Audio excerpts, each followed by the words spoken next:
가족 이야기 채널을 찾아주신 시청자 여러분, 안녕하세요. 혹시 여러분은 가족이라 부르는 사람들 사이에서 내 집에서나 홀로 외톨이가 된 것 같은 기분을 느껴보신 적이 있으신가요? 저는 지난 몇 년간 그런 감정 속에서 살아왔습니다. 마치 시댁이라는 화려한 연극 속 이름 없는 단역 배우처럼요. 저는 그저 침묵하는 것이 평화를 지키는 길이라 믿으며 모든 것을 받아들였습니다. 그날이 오기 전까지는요. 박사학위를 받고 돌아온 시누이를 위한 성대한 환영 파티에서 제 침묵이 잔인하게 찢겨나간 그날 말입니다. 모든 친척들 앞에서 저는 단지 제 의견을 한마디 했을 뿐인데 시누이는 제 얼굴에 대고 이렇게 소리쳤습니다. 고졸 주제에 뭘 안다고 끼어들어? 무식하면 가만히나 있어. 그 순간 제 세상은 산산조각 났습니다. 저는 울지 않았습니다. 그저 차갑게 돌아서 그곳을 나왔을 뿐이죠. 하지만 제가 그 지옥 같은 문을 나서자마자 전화벨이 울렸습니다. 제 운명뿐만 아니라 오만함으로 가득 찬 제 시누이와의 재회를 기가 막히게 연출할 운명적인 전화였습니다. 제 이름은 서지혜, 올해 30입니다. 작년에 저는 민준 씨와 결혼했습니다. 겉으로 보기에 제 결혼 생활은 모두가 부러워할 만했습니다. 남편은 성실한 건설회사 엔지니어였고 시어머니는 은퇴한 교사로 교양 있는 집안이었습니다. 시누이 미나는 온 집안의 자랑이었죠. 해외 명문대에서 박사학위를 막 받고 돌아온 모두의 기대를 한 몸에 받는 인재였습니다. 그리고 그들 눈에 비친 저는 그저 운 좋은 여자, 고아 출신의 고등학교만 졸업하고 작은 북카페를 운영했던 배경도 학벌도 볼품없는 아내일 뿐이었습니다. 저는 격이 맞지 않는다는 시선을 받아들이고 남편의 든든한 그림자가 되기로 결심했습니다. 사랑만 있다면 모든 것을 극복할 수 있다고 믿었으니까요. 하지만 그건 제 착각이었습니다. 그날 저녁 시댁에서는 유례 없이 큰 파티가 열렸습니다. 시어머니인 박 여사님은 거의 모든 친척과 가까운 지인들을 초대해 시누이 미나의 귀국을 축하했습니다. 파티의 주인공은 당연히 미나였습니다. 명품 드레스를 차려입고 화려하게 화장한 채 거실 한가운데 서서 유학 시절의 화려한 성공담을 쉴 새 없이 늘어놓았죠. 세계적인 연구 프로젝트에 참여했던 이야기, 저명한 교수들이 자신의 재능에 감탄했던 이야기들을 자랑했습니다. 그러면서 자신의 박사학위로는 한국 최고의 대기업, 그 중에서도 특히 천룡그룹의 최고 2급 임원 자리에만 지원할 거라고 선언했습니다. 천룡그룹이라는 이름이 나오는 순간 제 심장이 쿵 하고 내려앉았습니다. 형용할 수 없는 씁쓸함이 밀려왔죠. 저는 조용히 고개를 숙이고 부엌으로 들어가 내 가족의 파티에서 돈 한 푼 받지 않는 도우미의 역할을 계속했습니다. 그 운명적인 대화만 아니었다면 모든 것은 제 역할극 안에서 조용히 끝났을지도 모릅니다. 파티가 막바지에 이르렀을 때 남편의 사업 파트너 한 분이 앞으로의 계획을 물었습니다. 남편은 한 대기업의 프로젝트 입찰에 참여하고 싶은데 조건이 너무 까다로워 자신이 없다고 솔직하게 털어놓았죠. 사람들이 웅성거리기 시작했습니다. 저는 아내로서 진심 어린 조언을 건넸습니다. 여보, 대기업들은 입찰 가격만큼이나 안전성과 신뢰도를 중요하게 생각할 거예요. 가격을 낮추는 데만 집중하기보다 안전관리 시스템이나 시공 후 보증 계획을 더 강조하는 게 어떨까요? 그게 오히려 더 좋은 평가를 받을 수 있을 것 같아요. 저는 제가 배운 경험을 바탕으로 이야기했을 뿐입니다. 하지만 제 말이 시누이의 자존심이라는 화약고에 불을 붙일 줄은 몰랐습니다. 아까부터 거만한 표정으로 스마트폰만 만지작거리던 미나가 갑자기 고개를 쳐들었습니다. 언니, 지금 무슨 소리 하는 거예요? 목소리가 칼날처럼 날카로웠습니다. 안전, 보증, 그런 길거리에서나 들을 법한 지식은 어디서 주워들었어요? 대기업이 그런 사소한 것에 신경 쓸 것 같아요. 그 사람들은 수익성과 거시적인 전략만 본다고요. 파티장은 순간 정적에 휩싸였습니다. 모든 시선이 저와 미나에게로 쏠렸죠. 저는 아기의 찬 공격에 온몸이 굳었습니다. 미나는 저를 불꽃 튀는 눈으로 쏘아보며 마지막 한마디를 내뱉었습니다. 제 마지막 인내심을 산산조각 낸 그 한마디를요. 고졸 주제에 뭘 안다고 끼어들어. 무식하면 가만히나 있어. 그 순간 귀가 먹먹해졌습니다. 주변의 모든 소리가 사라지는 것 같았죠. 분노로 벌개진 미나의 얼굴, 당황해서 어쩔 줄 모르는 남편의 얼굴, 그리고 제 시어머니의 침묵, 아니, 오히려 고개를 살짝 끄덕이는 듯한 그 표정만이 보였습니다. 아무도, 단 한 사람도 저를 위해 나서주지 않았습니다. 그들의 침묵은 수천 마디의 욕설보다 더 아팠습니다. 굴욕감과 배신감이 목구멍까지 차올랐습니다. 아, 그랬구나. 지난 몇 년간 내가 아무리 노력해도 그들 눈에는 그저 무식한 고졸 아내, 가치 없는 배경일 뿐이었구나. 내가 모든 것을 포기하며 지키려 했던 사랑이 이런 편견과 무시 위에 세워져 있었구나. 저는 울지 않았습니다. 대꾸하지도 않았죠. 그저 천천히 자리에서 일어났습니다. 그리고 미나의 눈을 똑바로 쳐다봤습니다. 그 아이가 한 번도 본 적 없는 차가운 눈빛으로요. 그리고 저는 웃었습니다. 아주 희미한 미소였지만 방 안의 모든 사람을 침묵하게 만들었죠. 내 말이 맞네. 내가 그냥 조용히 있는 게 낫겠다. 그 말을 남기고 저는 조용히 문을 향해 걸어나갔습니다. 화려한 파티와 경악에 찬 시선들을 등 뒤로 한 채 저는 패배에서 떠나는 게 아니었습니다. 이 연극의 막을 내려야 할 시간이 왔다는 것을 알았기 때문에 떠나는 것이었습니다. 지옥 같던 집의 현관문을 나서 깊은 숨을 내쉬며 올분을 억누르던 바로 그 순간 주머니 속 전화기가 미친 듯이 울렸습니다. 모르는 번호였지만 왠지 익숙했습니다. 잠시 망설이다 전화를 받았습니다. 사모님, 수화기 너머로 다급하고 떨리는 목소리가 들려왔습니다. 저 회장님 비서 김 실장입니다. 어서 병원으로 와주십시오. 회장님께서 쓰러지셨습니다. 의사 말이 아주 위독하시답니다. 여러분, 씻을 수 없는 모욕과 운명적인 전화 한 통이 제 인생을 완전히 새로운 페이지로 넘겼습니다. 과연 저는 아버지의 곁으로 무사히 돌아갈 수 있을까요? 그리고 오만한 박사 신우이와 회장이 된 형님의 재회는 과연 어떻게 펼쳐질까요? 만약 이 이야기가 여러분의 호기심을 자극했다면 채널 구독과 좋아요, 공유를 부탁드립니다. 이 치밀한 두뇌 게임은 이제 막 시작되었으니까요. 택시는 서울의 화려한 불빛을 가르며 밤의 도로를 질주했습니다. 하지만 제 눈에는 모든 것이 그저 초점 없는 흑백 화면일 뿐이었습니다. 아버지의 오랜 비서인 김 실장님의 목소리가 귓가에 맴돌았죠. 아주 위독하시답니다. 위독하다는 두 글자가 망치처럼 제 가슴을 내리쳤습니다. 시댁에서 겪었던 분노와 굴욕감은 순식간에 사라졌습니다. 지금 제 마음속에는 오직 거대한 두려움뿐이었습니다. 지난 7년간 애써 묻어두었던 공포가 다시 살아나 제 심장을 찢어놓는 듯했습니다. 이 세상에 남은 유일한 혈육을 잃을지도 모른다는 공포. 제가 사랑하면서도 원망했고 지난 7년간 필사적으로 도망치려 했던 나의 아버지.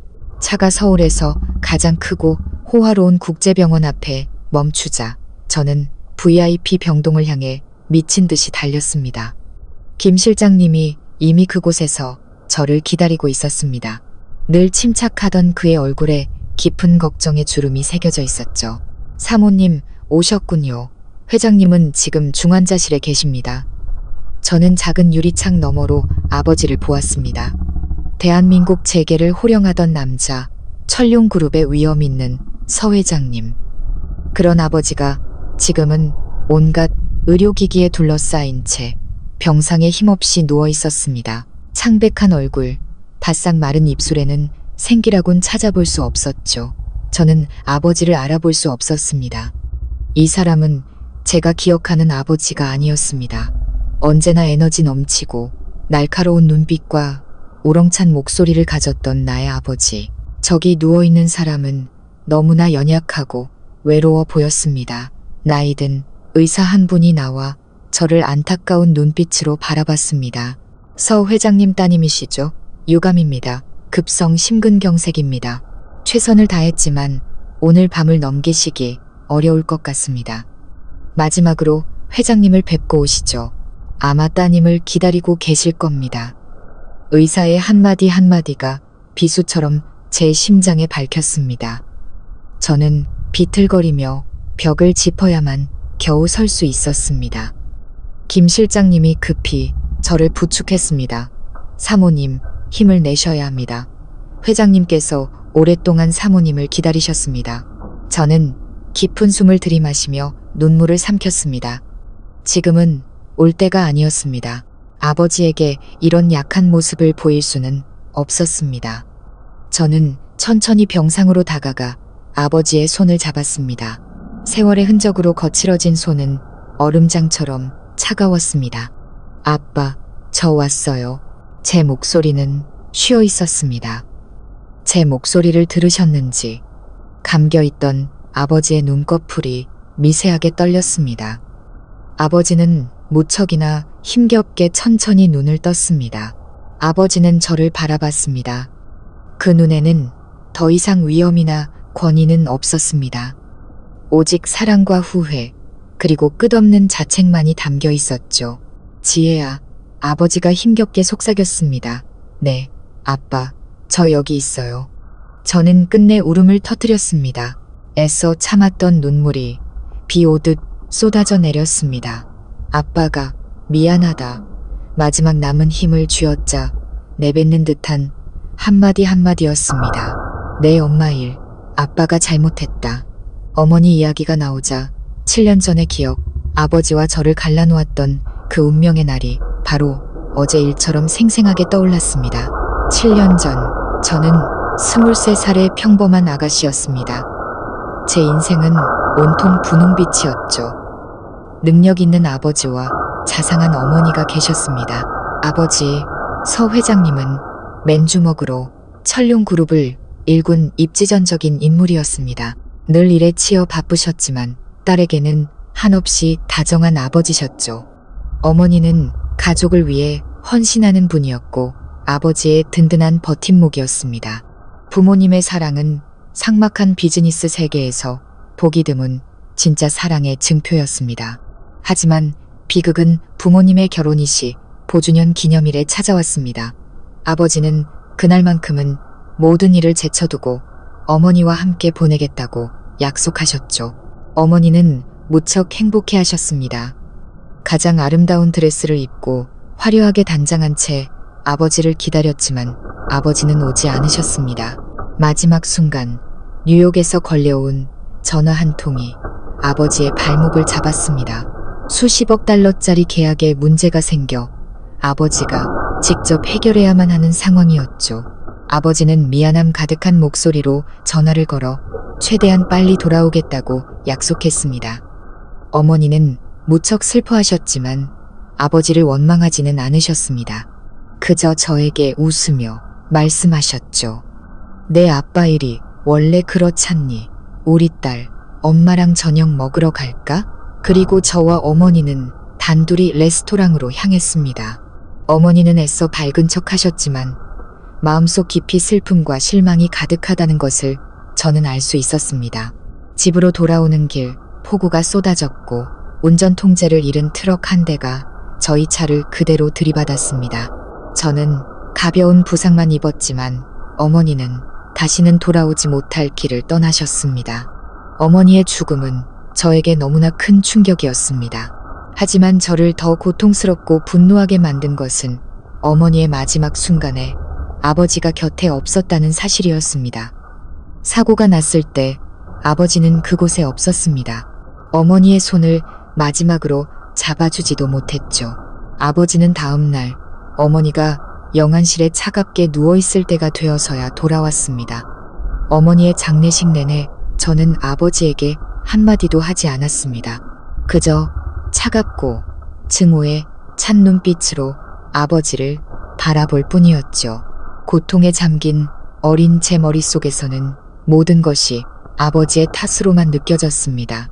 아버지의 일, 중독, 수십억 달러짜리 계약이 제 어머니를 앗아갔다고 생각했습니다.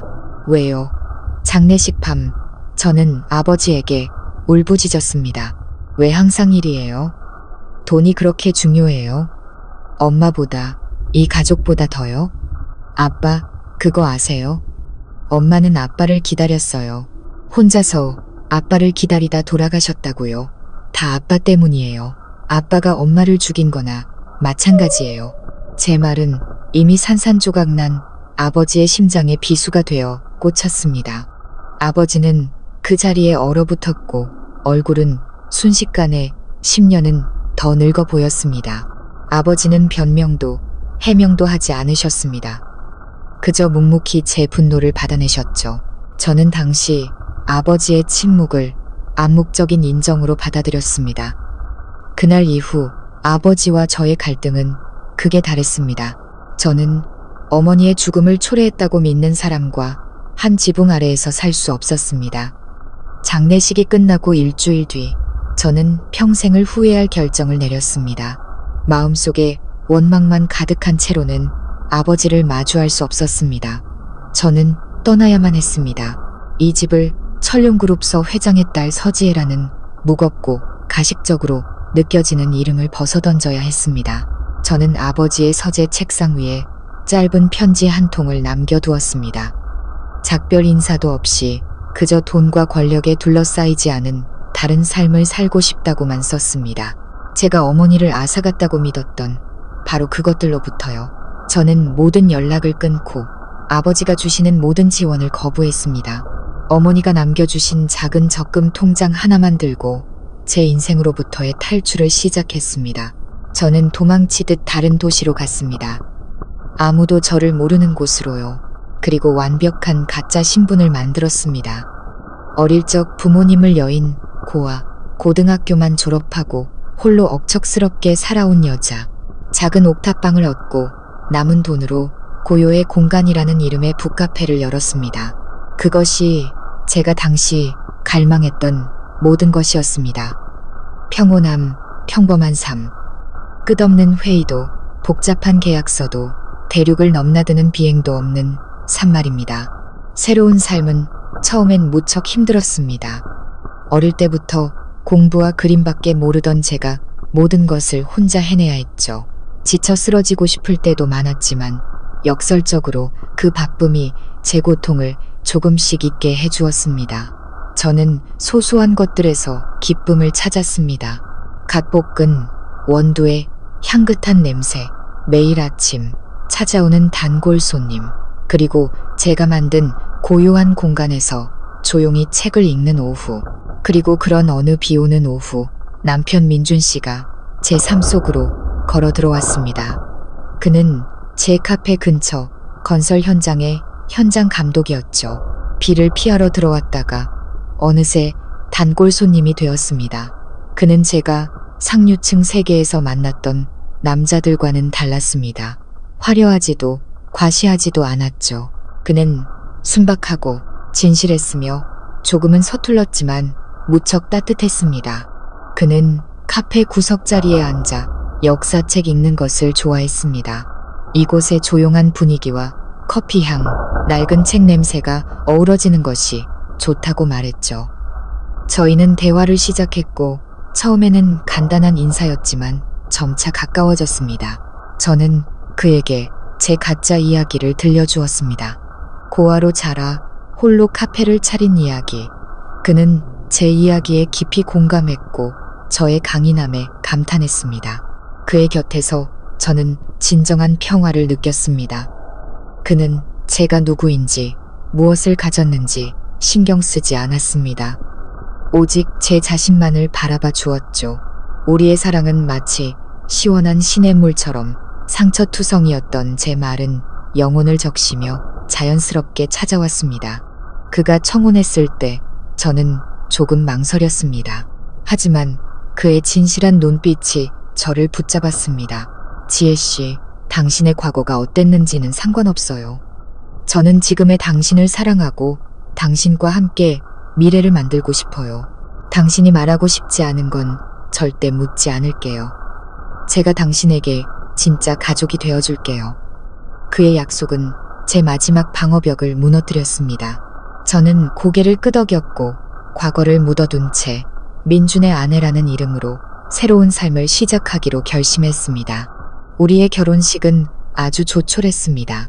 시어머니와 시누이 그리고 몇몇 지인들만 참석한 작은 식사 자리였죠.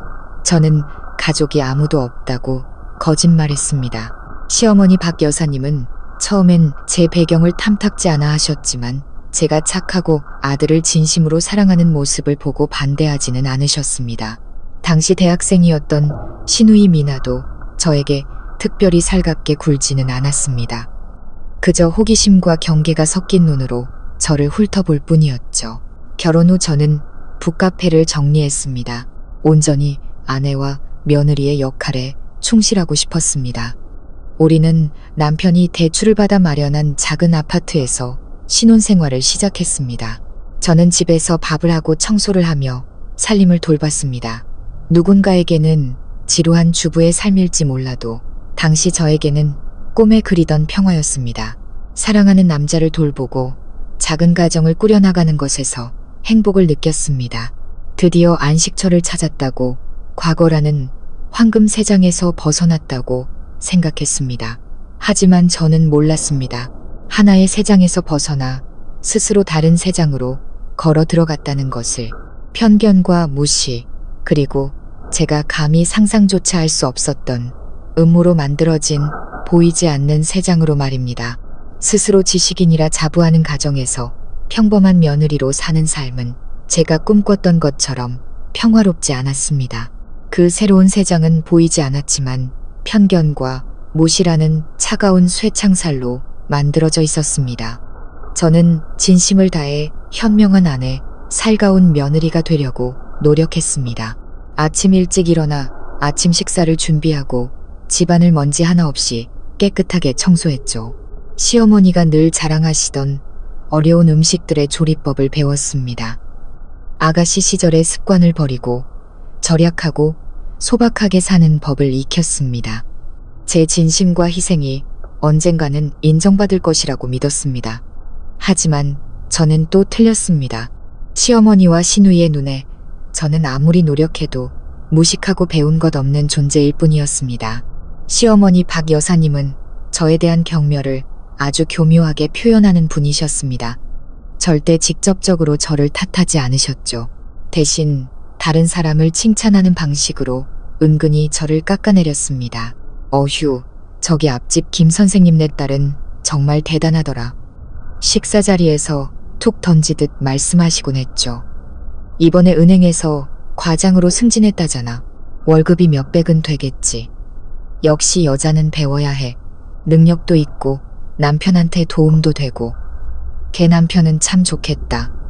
우리 아들만 혼자 고생하는 거 생각하면 아이고. 혹은 친척들이 집에 오면 을의 박사딸 자랑을 늘어놓으시며 저에 대해서는 겸손을 가장해 이렇게 말씀하셨습니다. 네, 우리 미나는 운이 좋아서 공부를 좀 했을 뿐이에요. 그리고 얘는 저희 집 맏며느리인데 동생처럼 운이 좋지는 못해서 공부는 좀 부족하지만 그래도 착해요. 집에서 살림 하나는 똑 부러지게 잘한답니다. 그분은 저를 아내가 아닌 착하다는 칭찬을 받는 가사도우미로 만들어버렸습니다. 고상한 말로 포장된 모욕이야말로 가장 잔인한 모욕이었습니다. 그 보이지 않는 바늘들이 매일같이 제 자존심을 찔렀습니다. 하지만 저는 침묵을 선택했습니다. 남편 민준을 위해, 그의 사랑을 위해 참는 것이라고 스스로를 다독였습니다. 그리고 결혼 초 몇 년간 남편은 실제로 저의 버팀목이 되어주었습니다. 그는 여전히 저를 사랑했고 어머니와 여동생 앞에서 저를 감싸주었죠. 어머니가 저를 타박하실 때면 그는 저를 방으로 데려가 안아주며 이렇게 말했습니다. 여보, 마음에 담아두지 마. 엄마는 그냥 하시는 말씀이야. 내 눈에는 당신이 세상에서 제일 멋진 아내야. 그의 그 말들은 한때 제 모든 상처를 치유하는 진통제였습니다. 저는 그 말 때문에 계속해서 참고 견뎠습니다. 하지만 시간이 흐르면서 그의 보호가 그저 말뿐이라는 것을 깨닫게 되었습니다. 그는 여동생에게 화를 낼 수도 있고 저를 위로할 수도 있었지만 어머니의 뜻을 거역하지는 못했습니다. 그는 여전히 어머니가 우리 부부의 삶을 통제하도록 내버려 두었고 여동생이 계속해서 집안의 스타로 군림하도록 놔두었습니다. 그리고 점점 그 자신도 그런 편견에 물들기 시작했습니다. 그는 제게 회사 일에 대한 이야기를 점점 하지 않게 되었습니다. 제가 자신이 겪는 스트레스를 이해하지 못할 거라고 생각했기 때문이죠. 중요한 결정을 내릴 때도 제 의견을 묻지 않았습니다. 서서히 우리 사이에는 보이지 않는 벽이 생겼습니다. 저는 여전히 그의 아내였고 그의 식사와 잠자리를 챙기는 사람이었지만 모든 것을 공유하는 인생의 동반자는 아니었습니다. 저는 완벽하게 부엌대기 살림꾼이 되어버렸습니다. 그리고 운명의 그날 파티에서의 그 사건이 터졌습니다. 그들 가족의 무시가 더 이상 은밀한 남역이 아닌 제 얼굴에 대고 내지르는 고함이 되었을 때 무식하면 가만히나 있어. 그 말은 행복한 가정이라는 제 마지막 환상을 공식적으로 깨부숴 버렸습니다. 아버지의 힘없는 목소리가 저를 현실로 돌려놓았습니다. 아버지는 저를 바라봤습니다. 그 눈에는 더 이상 위험이나 권위는 없었습니다. 오직 사랑과 후회, 그리고 끝없는 자책만이 담겨 있었죠. 지혜야, 아버지가 힘겹게 속삭였습니다. 네, 아빠, 저 여기 있어요. 저는 끝내 울음을 터뜨렸습니다. 애써 참았던 눈물이 비오듯 쏟아져 나와 아버지의 앙상한 손등을 적셨습니다. 돌아와 주니. 됐다. 라이. 아버지는 마지막 남은 힘을 쥐어짜 내뱉는 듯한 한마디를 이어갔습니다. 내 엄마 일. 아빠가 미안하다. 내가 잘못했어. 아니에요. 아빠 잘못 아니에요. 저는 흐느꼈습니다. 제 잘못이에요. 제가 너무 이기적이었어요. 아빠를 이해하지 못했어요. 아버지는 고개를 저었습니다. 지친 기색이 역력했지만 온화한 미소가 입가에 번졌습니다. 아니야, 널 원망한 적 없다. 나 자신을 원망했을 뿐. 아버지는 잠시 숨을 고르더니 눈빛이 진지해졌습니다. 지혜야, 아빠에게 남은 시간이 얼마 없는 것 같다. 아빠랑 약속 하나만 해줄 수 있겠니? 말씀하세요. 아빠, 뭐든지 다 할게요. 철룡그룹. 아버지는 간절함과 희망이 가득한 눈으로 저를 바라봤습니다. 내 평생의 모든 것이 담겨있는 곳이다. 너에게 남겨주고 싶은 내 유산이야. 아빠는 이제 너무 지쳤다. 네가 아빠를 대신해서 그 짐을 져줄 수 있겠니? 내가 믿을 수 있는 사람은 너뿐이다. 아버지의 유언은 명령인 동시에 신성한 부탁이었습니다. 저는 점점 빛을 잃어가는 아버지의 눈을 바라봤습니다. 평생을 바쳐 거대한 제국을 건설했지만 이제는 병상에 외롭게 누워있는 한 남자를 바라봤습니다. 제 마음속의 모든 분노와 원망이 눈 녹듯 사라졌습니다. 저는 깨달았습니다. 내 신분으로부터 도망치는 것이 평화를 찾는 길이 아니었다는 것을. 그것은 이기심에 불과했습니다. 진정한 평화는 현실을 마주하고 자신의 책임을 짊어질 용기를 낼 때 찾아온다는 것을. 저는 아버지의 손을 꽉 잡았습니다. 지난 7년 만에 처음으로 제 목소리는 단호하고 힘있게 울려 퍼졌습니다. 아빠, 걱정 마세요. 약속할게요. 저 돌아갈게요. 아빠를 대신해서 철룡그룹을 이끌게요. 아빠의 평생이 담긴 이곳이 무너지게 두지 않을 거예요. 아빠가 자랑스러워하시도록 만들게요. 제 약속을 들은 아버지의 얼굴에 만족스러운 미소가 번졌습니다. 마치 마지막 짐을 내려놓은 듯한 표정이었습니다. 제 손을 잡고 있던 아버지의 손에서 서서히 힘이 빠져나갔습니다. 옆에 있던 심박 측정기 화면의 곡선이 길고 날카로운 비, 소리와 함께 일직선으로 변했습니다. 아버지는 떠나셨습니다. 하지만 편안히 눈을 감으셨습니다. 마침내 딸이 진정으로 성장했다는 것을 아셨기 때문입니다. 그날 밤 저는 병원을 떠나지 않았습니다. 동이 틀 때까지 아버지 곁에 조용히 앉아 차갑게 식어버린 손을 잡고 있었습니다. 눈물은 말랐고 슬픔은 가라앉았습니다. 그 자리에는 강철처럼 차갑고 단단한 결심만이 남았습니다. 아버지의 임종자리에서 한 약속은 이제 단순한 유언이 아니었습니다. 그것은 제가 반드시 완수해야 할 사명이고 계약이었습니다. 저는 단순히 그룹 하나를 떠맡은 것이 아니었습니다. 제가 한마디 사과조차 건네지 못한 위대한 아버지의 인생과 열정 전부를 짊어진 것이었습니다. 평범한 아내 연극은 이제 막을 내릴 시간이었습니다. 그리고 천룡그룹서 회장의 딸 서지혜는 7년간의 방황을 끝내고 공식적으로 돌아왔습니다. 아버지의 장례식은 그의 명성에 걸맞게 매우 성대하게 치러졌습니다. 대한민국의 모든 정재계 주요 인사들이 조문을 왔습니다. 장례 기간 내내 저는 하얀 상복을 입고 아버지의 영정 옆을 지켰습니다. 제 얼굴에는 눈물 한 방울 없었고 표정은 얼음장처럼 차가웠습니다. 저의 무서울 정도의 침착함은 모두를 놀라게 했습니다. 어떤 사람은 제가 피도 눈물도 없다고 했고 어떤 사람은 벌써부터 리더의 기품이 느껴진다며 감탄했습니다. 저는 신경 쓰지 않았습니다. 지금 눈물을 흘리는 것은 사치라는 것을 알았기 때문입니다. 더 이상 약해질 시간이 없었습니다. 장례식이 끝나자마자 긴급 이사회가 소집되었습니다. 아버지의 유언장을 공표하고 새로운 회장을 선출하기 위한 자리였습니다. 천룡그룹은 당시 리더를 잃고 혼란에 빠져 있었습니다. 이사회 멤버들, 부회장들과 사장단 모두가 불안에 떨고 있었죠. 그들은 아버지에게 딸이 하나뿐이라는 것을 알았지만 그 딸은 7년 동안 종적을 감췄고 그들 눈에는 아마 경영에 대해 아무것도 모르는 연약한 아가씨일 뿐이었습니다. 그들은 권력 투쟁을 비어있는 회장 자리를 차지하기 위한 싸움을 준비하고 있었습니다. 저는 장례식 때 입었던 검은색 정장 차림으로 회의실에 들어섰습니다. 모든 시선이 저에게 쏠렸습니다. 호기심과 경계, 그리고 숨기지 않는 무시가 섞인 눈빛들이었습니다. 그들은 마치 거인들의 세계에 길 잃은 아이를 보듯 저를 쳐다봤습니다. 아버지의 충직한 비서였던 김 실장님이 저를 보며 고개를 끄덕였습니다. 깊은 신뢰가 담긴 눈짓이었습니다. 회의가 시작되었습니다. 김 실장님이 위임받은 자격으로 일어나 엄숙하게 말했습니다.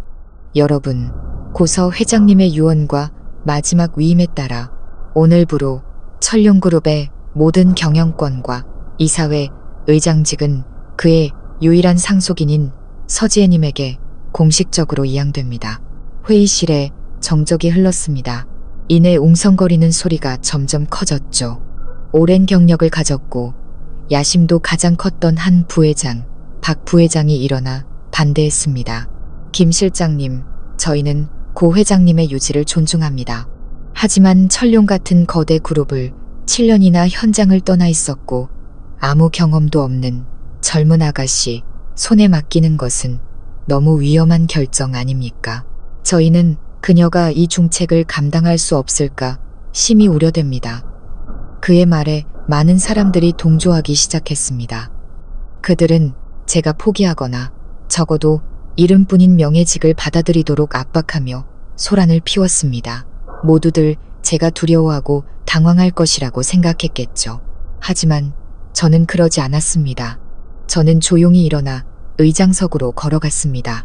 아버지가 수십 년간 앉아 계셨던 바로 그 자리로요. 저는 회의실을 한 바퀴 둘러보았습니다. 제 눈빛은 더 이상 23살 아가씨의 것이 아니었습니다. 강철 같은 의지로 단련된 사람의 눈빛이었죠. 여러분들의 걱정에 감사드립니다. 제 목소리가 울려 퍼졌습니다. 맑고 단단하며 권위 있는 제 목소리는 모든 소음을 잠재웠습니다. 여러분의 우려를 이해합니다. 지난 7년 제가 이곳에 없었던 것은 사실입니다. 하지만 그것이 제가 아무것도 모른다는 뜻은 아닙니다. 저는 김 실장님에게 신호를 보내 보고서를 화면에 띄우게 했습니다. 이것은 지난 3년간의 그룹 경영, 실적 분석 보고서입니다. 수익은 성장했지만 성장률은 둔화되었고 운영 비용은 계속해서 증가하고 있습니다. 그리고 우리는 친환경 에너지와 인공지능 분야에서 최소 3번의 중요한 투자 기회를 놓쳤습니다. 회의실은 쥐 죽은 듯 조용해졌습니다. 그들은 경악했습니다. 그 보고서는 매우 상세하고 날카로웠으며 그들 자신조차 인지하지 못했을 핵심적인 약점들을 정확히 짚어냈습니다. 저는 차가운 목소리로 말을 이었습니다. 박 부회장님, 투자 부문을 총괄하는 책임자로서 우리가 왜 남부지방의 태양광 에너지 프로젝트를 거절했는지 설명해 주실 수 있겠습니까? 제 보고서에 따르면 그 프로젝트는 첫 해에만 최소 30%의 수익률이 보장되는 사업이었습니다. 박 부회장의 얼굴이 하얗게 질렸고 이마에서는 식은땀이 흘렀습니다. 회장님, 그 프로젝트는 법률적인 리스크가 많다고 판단했습니다. 리스크요? 저는 비웃었습니다. 아니면 그 프로젝트를 수주한 회사가 부회장님 아드님이 운영하는 페이퍼 컴퍼니의 직접적인 경쟁사였기 때문은 아니고요.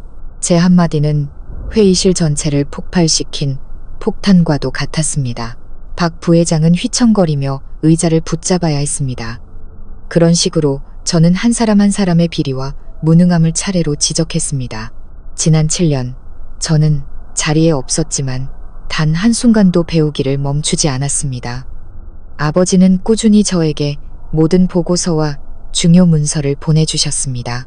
아버지는 멀리서 조용히 저를 훈련시키셨고 제가 돌아올 바로 이날을 위해 준비시켜 주셨던 겁니다.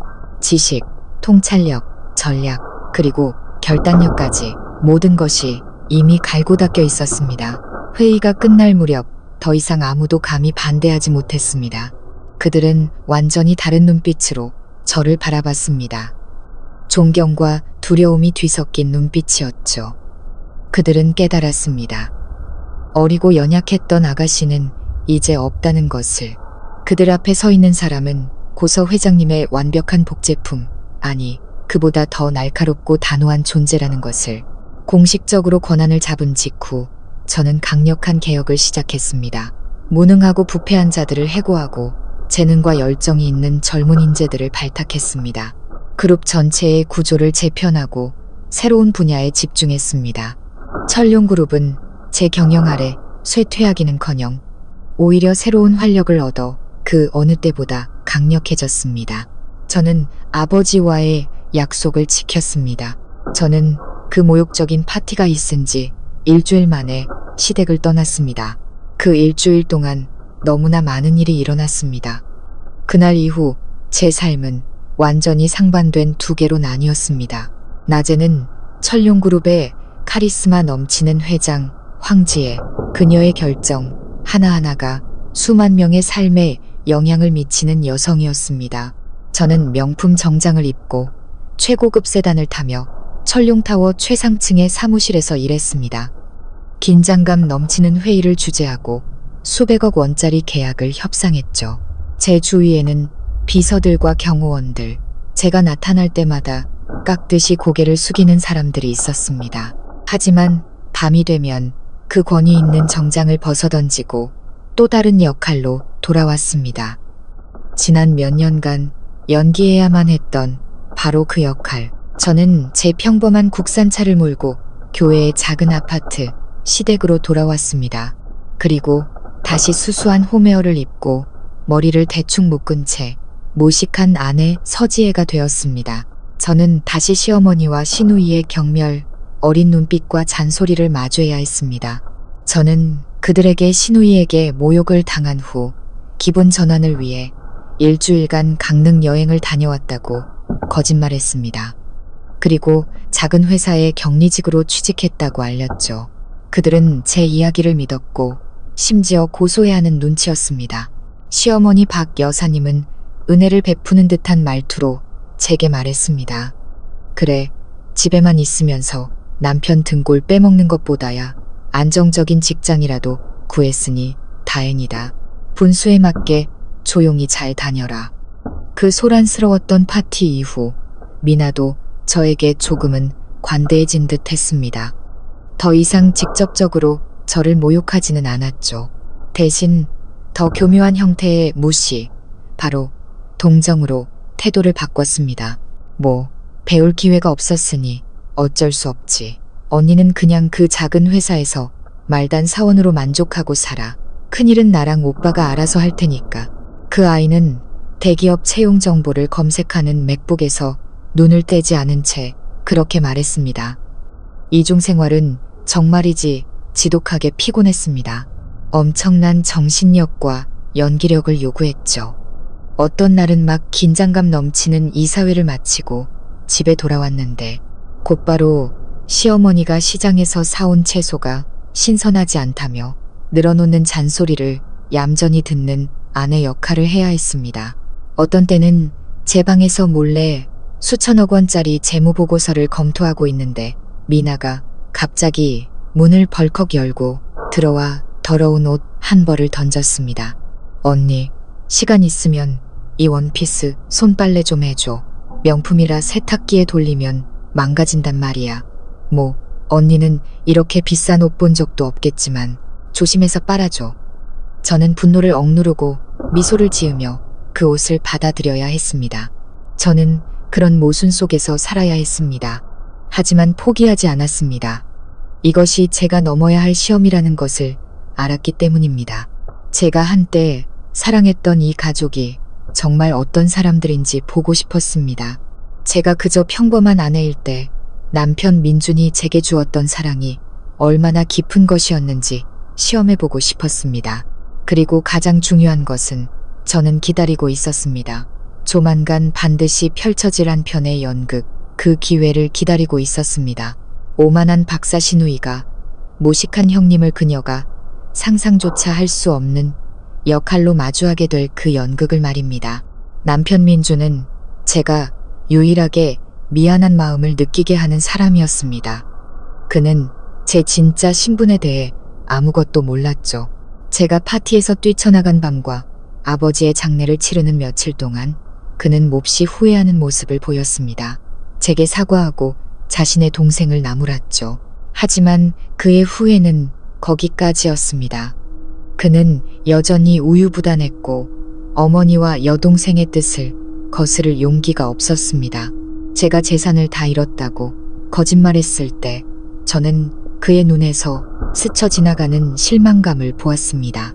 그가 애써 감추려 했지만요. 그는 여전히 제게 잘해주었지만 그의 사랑이 예전 같지 않다는 것을 느낄 수 있었습니다. 아마 그의 마음속 깊은 곳에서도 가족들의 편견에 영향을 받아 무식한 아내가 더 이상 자신에게 어울리지 않는다고 생각하기 시작했는지도 모릅니다. 저는 이 모든 것을 제 결혼 생활의 마지막 시험으로 받아들였습니다. 인생이라는 연극은 계속되고 있었고 저는 인내심을 갖고 막이 내릴 그날을 기다리고 있었습니다. 제가 이 피곤한 이중 생활과 씨름하는 동안 저편에서는 새로 부임한 박사 신우이 미나가 자신의 화려한 꿈을 이루기 위한 여정을 시작하고 있었습니다. 그 아이는 값비싼 학위뿐만 아니라 숨길 수 없는 오만함과 야망을 품고 한국으로 돌아왔습니다. 자신의 재능이라면 그에 걸맞은 위치, 모든 사람이 우러러보는 자리에 있어야 한다고 공공연히 말했죠. 그리고 그녀가 목표로 삼은 곳은 다름 아닌 철룡그룹이었습니다. 이 선택은 우연인 동시에 필연이었습니다. 철룡그룹은 국내 최대의 복합 기업으로 모든 인재들이 꿈꾸는 곳이라는 점에서 우연이었습니다. 하지만 제가 회장직을 맡은 직후 시작된 강력한 개혁이 유례없는 대규모 고위급 인재 채용의 물결을 일으켰다는 점에서는 필연이었죠. 저는 과감한 전략을 함께 실행할 최고의 인재들을 찾기 위해 모든 주요 언론 매체에 채용 공고를 냈습니다. 그리고 당연하게도 그 정보는 미나의 야심에 찬눈을 피해 갈 수 없었습니다. 바로 이거야. 그날 저녁 아이패드를 보던 미나가 흥분해서 소리쳤습니다. 철룡그룹에서 전략기획팀 팀장을 뽑고 있어. 지원 자격이 해외 명문대 경영학 박사학위 소지자네. 세상에, 이 자리는 날 위해 만들어진 거 아냐? 그 아이는 자신감으로 빛나는 얼굴로 온 가족 앞에 아이패드 화면을 내밀었습니다. 시어머니는 돋보기를 꺼내 쓰고 한 글자 한 글자 읽어보시더니 감탄하며 고개를 끄덕였습니다. 정말 그렇구나. 이 자리에 우리 딸 말고 누가 어울리겠니? 수조원짜리 대기업 팀장이라니 듣기만 해도 든든하다. 남편 민준도 동생을 격려했습니다. 좋은 기회네, 미나야. 내 학벌과 능력이면 충분히 할 수 있을 거야. 오직 저만이 조용히 앉아 있었습니다. 아무도 보지 못하는 사이 제 입가에는 희미한 미소가 번졌습니다. 미끼는 던져졌고 가장 욕심 많은 물고기가 스스로 달려들어 미끼를 물었습니다. 사실 이번 채용은 제가 특별히 기획한 것이었습니다. 그룹의 구조를 재분석한 결과 전략 부서의 역량이 매우 취약하다는 것을 발견했기 때문입니다. 하지만 첫 번째 지원자 중 하나가 바로 제 오만한 시누이가 될 줄은 상상도 못했습니다. 운명의 장난이란 참으로 짓궂었습니다. 그 후 며칠 동안 미나는 서류 준비에 온 힘을 쏟았습니다. 전문가의 도움을 받아 누구라도 감탄할 만한 이력서를 만들었죠. 수많은 수상 경력, 연구 실적, 그리고 저명한 교수의 추천서까지 첨부했습니다. 그 아이는 이렇게 완벽한 서류를 거절할 채용 담당자는 세상에 없을 것이라고 확신했습니다. 그리고 예상대로 서류를 제출한 지 며칠 만에 1차 면접에 오라는 이메일을 받았습니다. 그날 미나는 몇 시간을 들여 치장하고 마치 자신의 왕국을 정복하러 가는 여왕처럼 당당하게 집을 나섰습니다. 그날 저녁 그녀는 환한 미소를 지으며 돌아왔습니다. 어떻게 됐니? 시어머니가 조급하게 물었습니다. 완벽 그 이상이었죠, 엄마. 미나는 소파에 핸드백을 던지며 거만한 목소리로 말했습니다. 1차 면접은 식은 죽 먹기였어요. 웬 나이든 인사팀장이 앉아서 뻔한 이론 질문 몇 개 하더라고요. 제가 30분도 안 돼서 다 대답해버리니까 감탄하면서 고개를 얼마나 끄덕이던지. 솔직히 말해서 이런 대기업 고위 인사들 수준도 별거 아니더라고요. 그 아이는 마치 면접 통과가 당연한 일인 것처럼 말했습니다. 그녀의 오만함은 극에 달하기 시작했습니다. 저는 그저 조용히 듣고만 있었습니다. 그 아이가 나이든 인사팀장이라고 부른 사람이 제가 수많은 공을 들여 영입한 20년 경력의 헤드헌팅 전문가 최 부장님이라는 것을 저는 알고 있었습니다. 최 부장님은 면접 직후 저에게 바로 전화를 걸어 보고했습니다. 회장님, 미나 지원자는 서류도 훌륭하고 이론 지식도 탄탄합니다. 하지만 치명적인 약점이 있습니다. 바로 오만함과 실무 경험 부족입니다. 하지만 회장님의 지시에 따라 이번 라운드는 통과시켰습니다. 계획대로 진행해 주세요, 최 부장님. 저는 그렇게 말했습니다. 이 아이가 어디까지 갈 수 있는지 보고 싶었습니다. 그렇게 미나는 다음 면접들도 아주 쉽게 통과했습니다. 모든 것이 제 계획 안에 있었습니다. 저는 모든 면접관에게 이론적인 질문만 하고 현실적인 난해한 문제는 절대 묻지 말라고 지시했습니다. 제 목표는 그 아이의 자신감과 오만함을 최고조로 키우는 것이었습니다. 저는 그 아이를 환상이라는 구름 위로 아주 높이 날아오르게 하고 싶었습니다. 그리고 바로 제 손으로 그 날개를 꺾어버릴 작정이었습니다. 면접을 한 단계씩 통과할수록 미나의 오만함도 한 단계씩 높아졌습니다. 집에 돌아와서는 자랑뿐만 아니라 천룡그룹의 고위 임원들의 능력을 비판하고 평가하기 시작했습니다. 그 마케팅 본부장이라는 사람, 겉만 번지르르 하더라고요. 브랜드 전략에 대해 묻는 질문 수준이 너무 얕아서 제가 몇 마디 거들어주니 눈이 동그래지던데요. 혹은 재무 담당 이사는 나이만 먹었지 사고방식이 너무 낡고 뒤처졌어요. 제가 파생금융 모델에 대해 이야기하니까 무슨 말인지 하나도 못 알아듣고 멍하게 있더라고요. 시어머니는 딸의 이야기를 듣고 기쁨에 넘쳐 동네 박내딸 자랑을 하고 다녔습니다. 남편 민준도 동생을 무척 자랑스러워하는 눈치였습니다. 그는 종종 제게 이렇게 말했죠. 거봐, 여보, 배운 사람은 다르다니까. 미나의 생각은 이미 차원이 달라. 당신도 미나한테 좀 배워. 저는 그저 미소 지으며 조용히 지켜볼 뿐이었습니다. 마치 한 편의 코미디를 보는 관객처럼요. 그들의 근시안적인 태도가 너무나 우스웠습니다. 그들은 지금 책 속의 지식을 앵무새처럼 따라하는 사람을 떠받들고 있었습니다. 현실의 비즈니스 세계가 훨씬 더 잔인하고 복잡하다는 사실은 전혀 모른 채 말입니다. 미나의 화려한 꿈은 점점 더 가까워지고 있었고 저 또한 인내심을 갖고 기다리고 있었습니다. 비밀의 장막을 걷어 그 아이가 그토록 꿈꾸던 봉황이 실은 자신이 늘 무시하고 짓밟던 집안의 닭이었다는 사실을 보여줄 그날을 말입니다.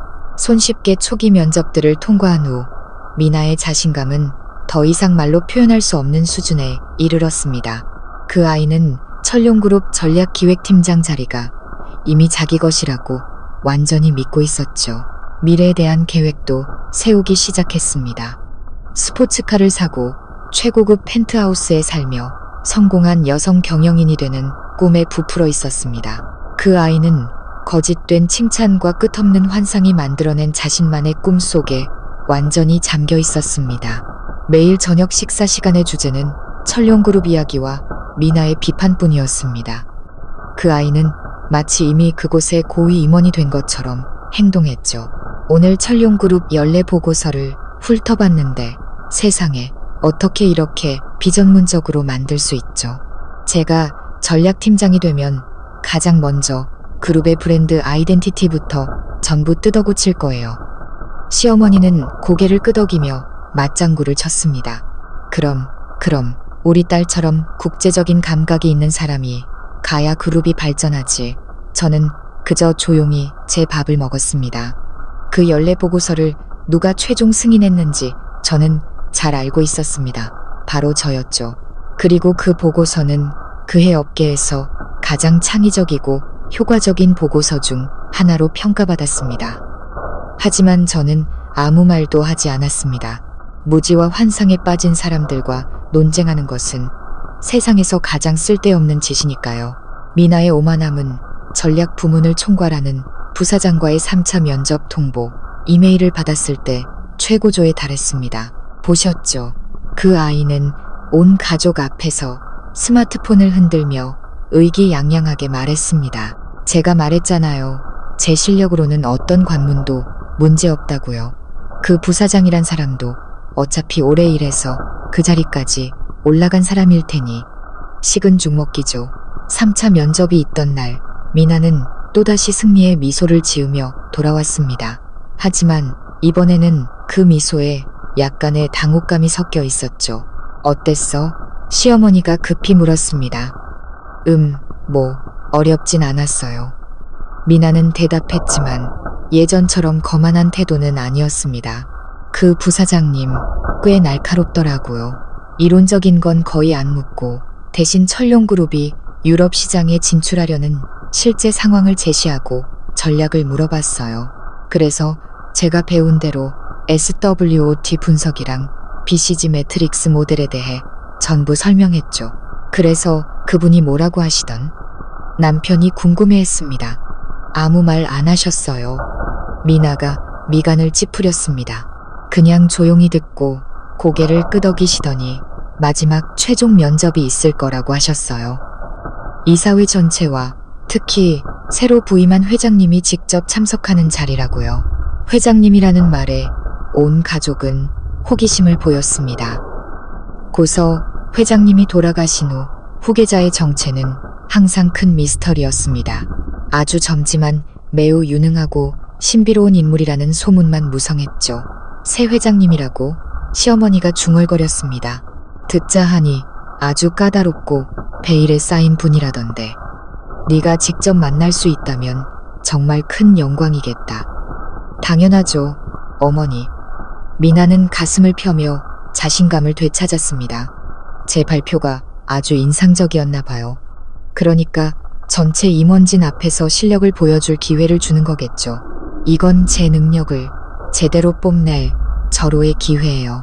그 신비로운 회장님이 감탄해서 입을 다물지 못하도록 완벽한 프레젠테이션을 준비할 거예요. 그 아이는 제가 파놓은 덫에 완전히 걸려들었습니다. 부사장님이 제시한 상황 질문이 사실은 제가 던진 힌트였다는 것을 전혀 눈치채지 못했죠.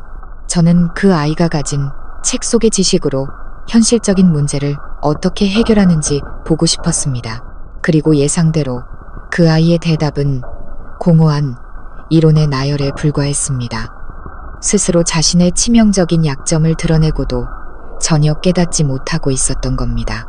그 후 며칠 동안 우리 집은 마치 큰일을 앞둔 것처럼 분주했습니다. 미나는 방에 틀어박혀 결정적인 프레젠테이션 준비에 밤낮으로 매달렸습니다. 가끔 방에서 뛰쳐나와 자신의 위대한 아이디어에 대해 쉴 새 없이 떠들어댔죠. 생각났어요. 아주 과감한 인수합병 전략을 제안할 거예요. 철룡이 독일에 있는 작은 회사를 인수해서 교두보로 삼는 거죠. 이게 바로 세계적인 리더의 사고방식 아니겠어요? 저는 그저 조용히 차를 마시며 희미하게 미소 지었습니다. 그 과감한 아이디어에 대해 저는 너무나 잘 알고 있었습니다. 3년 전 아버지와 제가 논의하다가 리스크가 너무 크다는 이유로 폐기했던 바로 그 아이디어였습니다. 그 아이의 지식은 이미 낡고 뒤처진 것이었지만 본인은 그것을 위대한 발견이라고 착각하고 있었습니다. 마침내 심판의 날이 다가왔습니다. 미나는 다음 주 월요일 오전에 철룡그룹 본사에서 열리는 이사회 발표에 참석하라는 공식 이메일을 받았습니다. 그 아이는 기뻐서 어쩔 줄 몰랐죠. 해냈어요. 제가 드디어 철룡그룹의 전략기획팀장이 되는 거예요. 시어머니는 딸을 끌어안고 눈물을 글썽였습니다. 우리 딸 너무 장하다. 네가 내 평생의 자랑이야. 남편도 자랑스럽게 동생의 어깨를 두드렸습니다. 그리고는 저를 향해 제 인내심의 마지막 한 방울까지 증발시켜버린 한마디를 던졌습니다. 거봐, 여보. 사람은 배우고 의지가 있어야 성공하는 거야. 당신도 내 동생 보고 좀 배워. 미래도 없는 주부 노릇만 평생 할 생각하지 말고. 저는 아무 말도 하지 않았습니다. 그저 고개를 들어 그의 눈을 똑바로 쳐다봤을 뿐입니다. 그리고 이번에는 제 감정을 숨기지 않았습니다.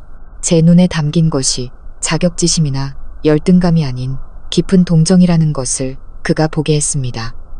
그와 편견과 근시안으로 가득 찬 이 가족 전체에 대한 동정 말입니다. 연극은 이제 곧 끝날 시간이었습니다. 그리고 저는 그들이 마지막 커튼이 내려왔을 때 어떤 반응을 보일지 몹시 기대하고 있었습니다.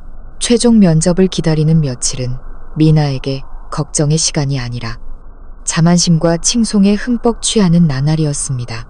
그 아이는 자신의 재능을 절대적으로 신뢰했고 철룡그룹 전략기획팀장 자리에 자신보다 더 어울리는 사람은 없다고 믿었습니다.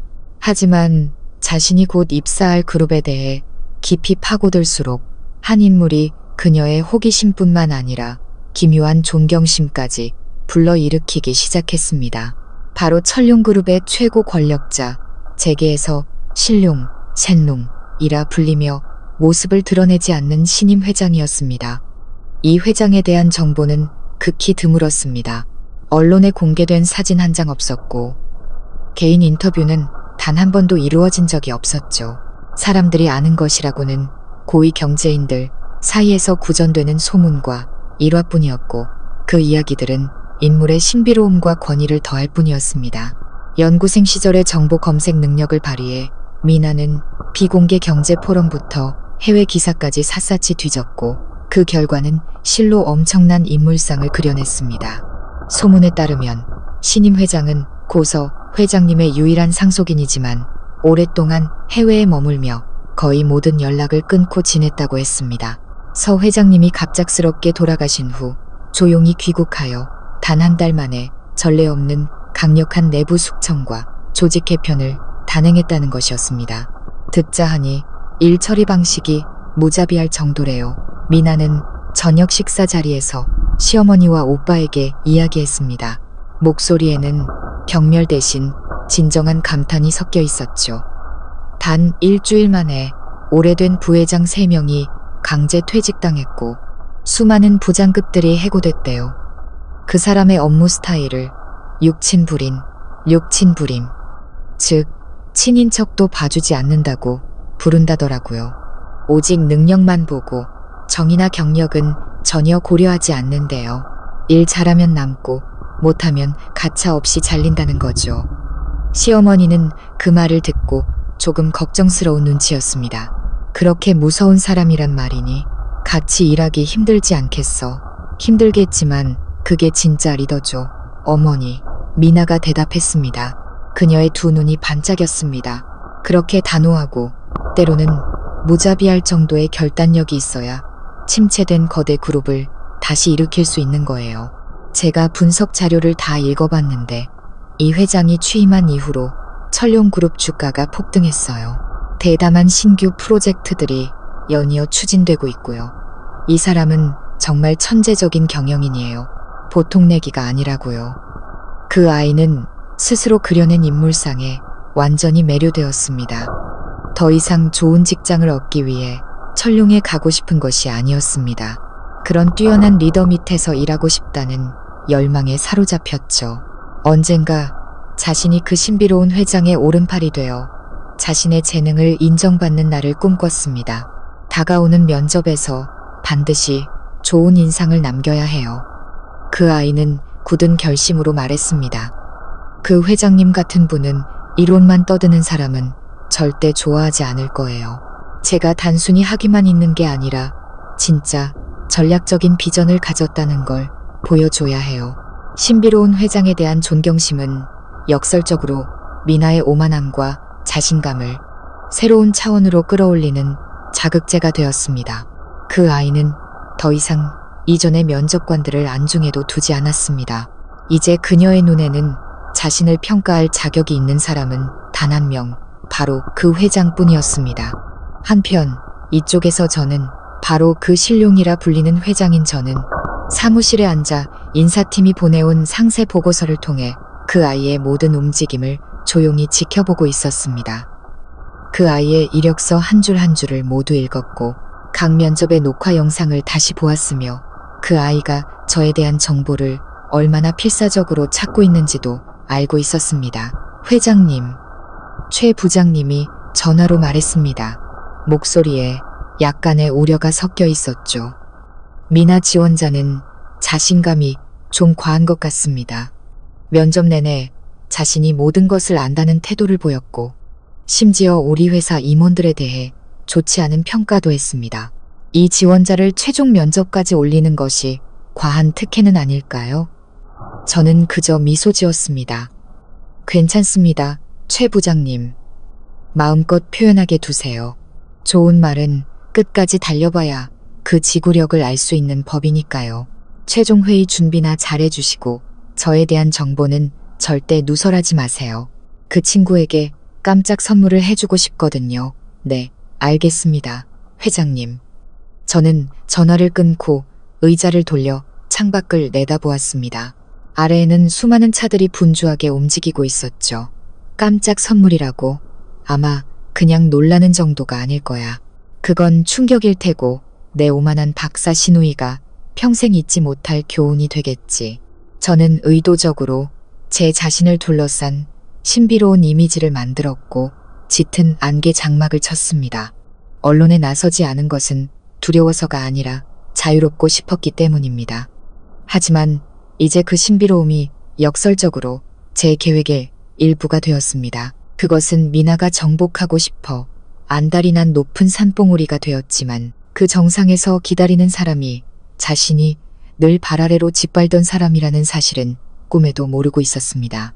저는 그 아이가 자신이 그토록 존경하던 천재 경영인이 사실은 무식한 형님이었다는 것을 깨달았을 때 어떤 표정을 지을지 몹시 기대하고 있었습니다. 미나의 열광적인 준비 속에 일주일이 흘렀습니다. 그 아이는 자신의 침실을 마치 작전 상황실처럼 꾸며놓았죠. 경영 전략에 관한 책과 자료들이 산더미처럼 쌓였고 화이트보드에는 복잡한 도표와 모델들이 빽빽하게 그려져 있었습니다. 그 아이는 자신의 120%를 쏟아부었습니다. 단지 좋은 발표를 하기 위해서가 아니었습니다. 역사에 남을 만한 철룡그룹의 신비로운 회장이 감탄해서 입을 다물지 못하게 할 발표를 만들기 위해서였죠. 온 가족이 그 분위기에 휩쓸렸습니다. 시어머니는 매일같이 보양식을 만들어 딸의 방으로 날랐습니다. 많이 먹어라, 우리 딸. 잘 먹어야 싸울 힘이 나지. 우리 집안의 미래가 내 어깨에 달려있다. 그분의 눈은 희망으로 반짝였습니다. 남편은 동생의 자료 검색을 돕고 서류를 인쇄해 주었습니다. 그 역시 무척 흥분한 모습이었습니다. 마치 미나의 성공이 자신의 성공인 것처럼요. 걱정 마. 내가 알아봤는데 신임 회장님이 까다롭긴 해도 능력 있는 사람은 확실히 알아본대. 내 실력만 제대로 보여주면 그분들이 널 거절할 이유가 전혀 없어. 그들은 미나가 그려낸 환상에 완전히 빠져들었습니다. 딸이 여동생이 고위 임원이 되어 수억 원의 연봉을 받고 가문의 영광을 가져다줄 밝은 미래라는 환상 말입니다. 그들은 제 존재를 잊어버렸습니다. 아니, 어쩌면 그들 눈에 저는 그저 흐릿한 배경의 일부, 동생의 성공을 조용히 질투하는 무능한 주부일 뿐이었을 겁니다. 저는 아무 말도 하지 않고 제 역할을 묵묵히 수행했습니다. 아침에는 여전히 일찍 일어나 온 가족의 아침을 차렸고 저녁에는 설거지와 빨래를 했습니다. 가끔 미나가 발표 연습을 위해 관객이 필요할 때면 저는 어쩔 수 없이 그 자리에 앉아야 했습니다. 저는 그 아이가 거시 전략, 복잡한 비즈니스 모델, 온갖 어려운 영어 전문 용어들을 쉴 새 없이 쏟아내는 것을 조용히 들었습니다. 어때요, 형님? 발표를 마친 그 아이가 제게 묻곤 했습니다. 의견을 구하는 것이 아니라 칭찬을 기다리는 말투였죠. 제 발표, 설득력 있지 않아요? 대단하다, 미나야. 저는 아주 순진한 표정으로 대답했습니다. 나는 들어도 무슨 말인지 하나도 모르겠네. 넌 정말 똑똑한가 봐. 이런 건 너처럼 많이 배운 사람이나 아는 거겠지. 제 칭찬에 그 아이는 아주 만족스러워했습니다. 자신의 지식이 다른 차원에 있으며 저처럼 무식한 사람은 감히 넘볼 수도 없는 수준이라고 더욱 굳게 믿게 되었죠. 그리고 마침내 온 가족이 기다리던 그날이 왔습니다. 그날 아침 미나는 철룡그룹 인사팀으로부터 이메일 한 통을 받았습니다. 평범한 이메일이 아니었습니다. 그룹 로고가 양각으로 새겨진 아주 격식 있는 초청장이었죠. 김미나 지원자님께 철룡그룹 채용위원회는 지원자께서 모든 면접 전형을 우수한 성적으로 통과하여 전략기획팀장 직책의 최종 단독 후보로 선정되었음을 알려드립니다. 최종 채용 절차는 이사회 및 그룹 회장님께서 참석하시는 공식 발표회 형식으로 진행될 예정입니다. 일시 2020 본년 5월 15일 월요일 오전 9시 장소 철룡타워 68층 이사회 회의실. 감사합니다. 미나가 그 초청장을 큰 소리로 읽자 온 가족이 환호성을 질렀습니다. 단독 후보라고? 시어머니는 믿을 수 없다는 듯 두 손으로 얼굴을 감싸며 소리쳤습니다. 세상에, 우리 딸 단독 후보라니. 그건 이미 널 뽑았다는 뜻이잖아. 그냥 형식적인 얼굴 도장만 찍는 거네. 축하한다, 동생아. 남편도 기쁨을 감추지 못하고 동생을 끌어안았습니다. 그럴 줄 알았어. 내 동생이 최고야. 미나도 행복과 자부심으로 두 뺨이 붉게 상기된 채 기쁨을 감추지 못했습니다. 제가 말했잖아요. 제 실력으로는 경쟁 상대가 없다니까요. 그들도 진작 알아본 거죠. 이번 회의는 면접이 아니에요. 제가 빛날 수 있는 무대, 철룡그룹 신임 전략기획팀장의 공식적인 데뷔 무대가 될 거예요. 그 아이는 승리감에 완전히 도취되었습니다. 초청장에 담긴 이상한 점들을 전혀 눈치채지 못했죠. 왜 대기업에서 최종 면접에 단 한 명의 후보만 올렸을까? 왜 채용 절차가 이사회 회의처럼 진행될까? 그리고 왜 하필 최고위급 비밀 회의만 열린다는 성지 68층에서 열리는 걸까? 그 모든 의문점들은 그 아이의 눈에는 자신의 화려한 대관식을 더욱 특별하고 웅장하게 만들어주는 장치일 뿐이었습니다. 저는 한쪽 구석에 서서 서로 껴안고 축하하는 그들을 바라봤습니다. 제 마음에는 어떤 동요도 없었습니다. 그저 지독한 아이러니만이 느껴질 뿐이었죠. 무대라고? 맞아, 무대가 될 거야. 하지만 네가 빛날 무대가 아니라 내가 마지막 비밀의 장막을 걷어 올릴 무대지. 데뷔 무대라고? 그것도 맞아. 하지만 신임 팀장의 데뷔가 아니라 네가 항상 무식하다고 부르던 한 여성 회장의 데뷔 무대가 될 거야. 그 주말 우리 가족은 미리 축하 파티를 열었습니다. 남편은 최고급 레스토랑을 예약했죠. 미나는 공식적으로 출근하면 무엇을 할지에 대한 계획을 쉴 새 없이 늘어놓았습니다. 연봉은 최소 2억 이상을 요구할 것이고 기사가 딸린 전용 차량과 가장 전망 좋은 사무실도 원한다고 했습니다. 스스로 여왕의 삶을 그리고 있었죠. 식사 중에 시어머니가 저를 돌아보며 은혜를 베푸는 듯한 말투로 말했습니다. 너도 그동안 집에서 고생 많았다. 이제 곧 미나가 천룡그룹 들어가서 연봉도 높고 인맥도 넓어질 테니 동생한테 부탁해서 너한테 회사 청소나 차 따르는 자리라도 하나 알아봐 달라고 해라. 집에만 있으면 답답하잖아. 안정적인 직장이라도 가져야지. 저는 그저 미소 지으며 물잔을 들어 올렸습니다. 어머니, 마음은 감사하지만 저는 그 일이랑은 잘 안 맞을 것 같아요. 네가 지금 찬밥 더운 밥 가릴 때야. 시어머니가 미간을 찌푸렸습니다. 천룡그룹에 들어가는 건 3대가 쌓은 복이야. 네가 안 하면 하고 싶어서 줄 선 사람이 널렸어. 저는 더 이상 아무 말도 하지 않고 조용히 물을 마셨습니다. 정말 안 맞는 일이었으니까요. 제 자리는 탕비실이 아니었으니까요. 제 자리는 그 건물 가장 높은 곳 회장 의자였으니까요. 그리고 저는 몹시 기대하고 있었습니다. 월요일 아침이 심판의 날이 오기를 말입니다. 월요일 아침 우리 가족은 평소보다 일찍 일어났습니다. 집안 분위기는 마치 집안의 가장 큰 경산날처럼 엄숙하면서도 들떠 있었습니다. 미나는 준비하는 데만 거의 3시간을 썼습니다. 아주 세련된 크림색 명품 정장을 골라 입고 머리는 부드럽게 웨이브를 넣었으며 성공한 여성 경영인 스타일로 화장을 마쳤습니다. 거울 앞에 서서 이리저리 몸을 돌려보며 더할 나위 없이 만족스러운 표정으로 자신을 비춰보았습니다. 그 아이는 신임 전략기획팀장이라는 역할에 완벽하게 몰입해 있었습니다. 몇 시간 후면 그 역할이 공식적으로 자기 것이 될 거라고 믿으면서요. 아주 멋지다. 우리 딸 정말 리더 같네. 시어머니는 옆에 서서 감탄을 금치 못했습니다. 그렇게 자신감 있게 가서 내 진짜 실력을 보여주고 와. 우리 딸이 얼마나 대단한지 똑똑히 보여주라고. 남편은 동생을 미래의 직장까지 데려다주기 위해 특별히 오전에 휴가를 냈습니다. 그는 동생의 어깨를 두드리며 당부했습니다. 긴장하지 말고 준비한 대로 자신 있게 발표하고 와. 다들 내 좋은 소식 기다리고 있을 거야. 그들은 미나의 면접을 마치 장원급제하여 금이 환영하는 행사처럼 만들었습니다. 오직 저만이 한쪽 구석에서 조용히 그들을 지켜보고 있었습니다. 저는 여전히 수수한 실내복 차림으로 손에는 따뜻한 차 한 잔을 들고 있었죠. 미나가 문을 나서다 제 앞을 스쳐 지나갈 때 잠시 멈춰서서 저를 위아래로 훑어보았습니다. 아주 거만한 눈빛으로요. 오늘 집 청소나 깨끗하게 해놔요.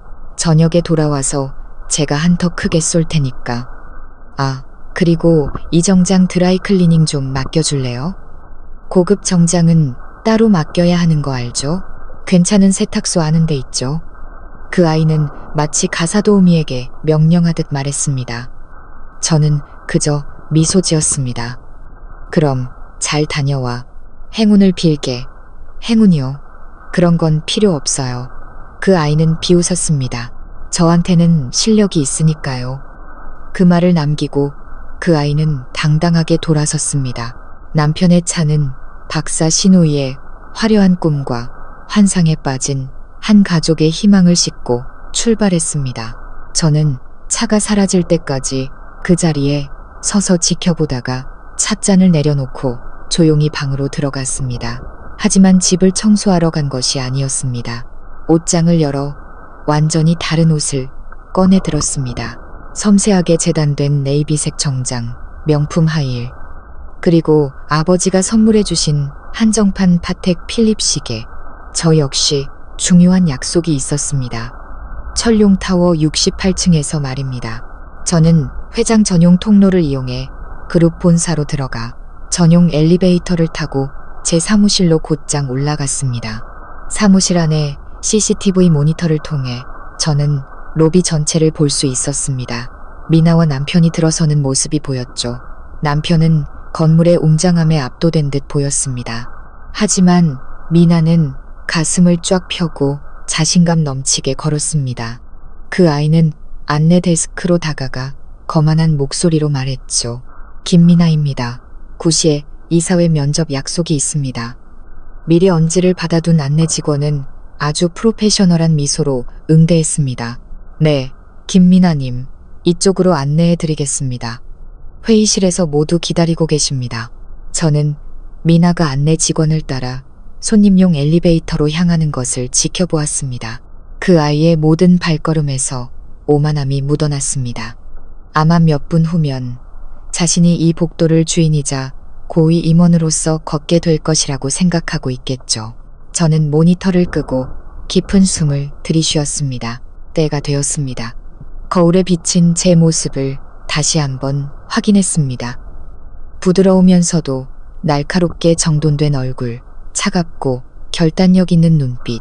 저는 더 이상 무식한 아내 서지혜가 아니었습니다. 저는 철룡그룹 회장 서지혜였습니다. 그리고 오늘 저는 제 손으로 직접 제 신우이를 채용할 것이었습니다. 정확히 9시 미나는 이사회 회의실의 웅장한 원목 문 앞에 도착했습니다. 문이 열리자 거대한 타원형 회의 테이블이 놓인 광활한 공간이 나타났습니다. 20개 가까운 최고급 가죽 의자에는 거의 모든 사람이 앉아 있었습니다. 그들은 철룡그룹의 가장 강력한 인물들, 부회장단, 각 부문 사장들, 그리고 의장석, 바로 옆 상임 부회장 자리에 앉아 있는 김 실장님까지 모두가 그곳에 있었습니다. 미나는 이 막강한 면접관들 앞에서 잠시 압도되었지만 자신감은 금방 돌아왔습니다. 그 아이는 미소를 지으며 프로페셔널하게 고개를 숙였죠. 안녕하십니까. 이사님들, 전략기획팀장직에 지원한 김미나입니다. 김 실장님이 고개를 끄덕이며 맞은편에 놓인 유일한 의자를 가리켰습니다. 반갑습니다. 김미나 씨. 와주셔서 감사합니다. 이력서는 아주 인상 깊게 잘 봤습니다. 하지만 발표를 시작하기 전에 한 분을 더 기다려야 합니다. 저희 회장님께서 지금 오고 계십니다. 미나는 기대감에 찬 표정으로 고개를 끄덕였습니다. 허리를 꼿꼿이 세우고 두 손을 테이블 위에 단정히 올려놓은 채 인생 최고의 무대를 선보일 준비를 마쳤습니다. 그 아이는 회의실을 한번 쓱 훑어보며 맞은편에 앉은 권력자들의 얼굴을 뜯어보았습니다. 마음속 깊은 곳에서 만족감이 차올랐습니다. 자신이 이 자리에 서서 이 사람들 앞에서 발표를 한다는 것, 그것만으로도 이미 자신의 재능을 인정받은 것이나 다름없었습니다. 그 아이는 특히 비어있는 의장석에 주목했습니다. 다른 의자들보다 더 크고 위엄있어 보이는 검은색 가죽 의자. 그것은 자신이 그토록 존경하고 만나고 싶어 했던 신비로운 회장의 자리였습니다. 그 전설적인 인물에게 가장 강렬한 인상을 남기려면 어떻게 해야 할까, 무슨 말을 해야 할까 속으로 생각했습니다. 그 아이는 전혀 몰랐습니다. 자신이 이미 그 사람에게 아주 오래전부터 인상을 남겼다는 것을. 그것도 최악의 인상을 말입니다. 회의실의 정적 속에서 5분이 흘렀습니다. 분위기는 조금씩 무거워졌죠. 모두가 기다리고 있었고 미나도 초조해지기 시작했습니다. 속으로 생각했습니다. 역시 대단한 회장님이야. 모든 사람을 이렇게 기다리게 하다니. 그리고 시계가 정확히 95분을 가리키는 순간 임원들 등 뒤에 있던 회장 전용의 거대한 문이 서서히 열리기 시작했습니다. 회의실의 모든 사람이 동시에 일어났고 모든 시선이 열리는 문으로 향했습니다. 미나도 황급히 따라 일어섰습니다.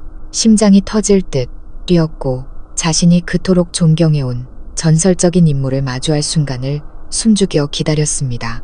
머릿속으로 상상했습니다. 날카롭고 차가운 인상의 중년 여성이거나 노련한 리더의 풍채를 지닌 중년 남성일 것이라고.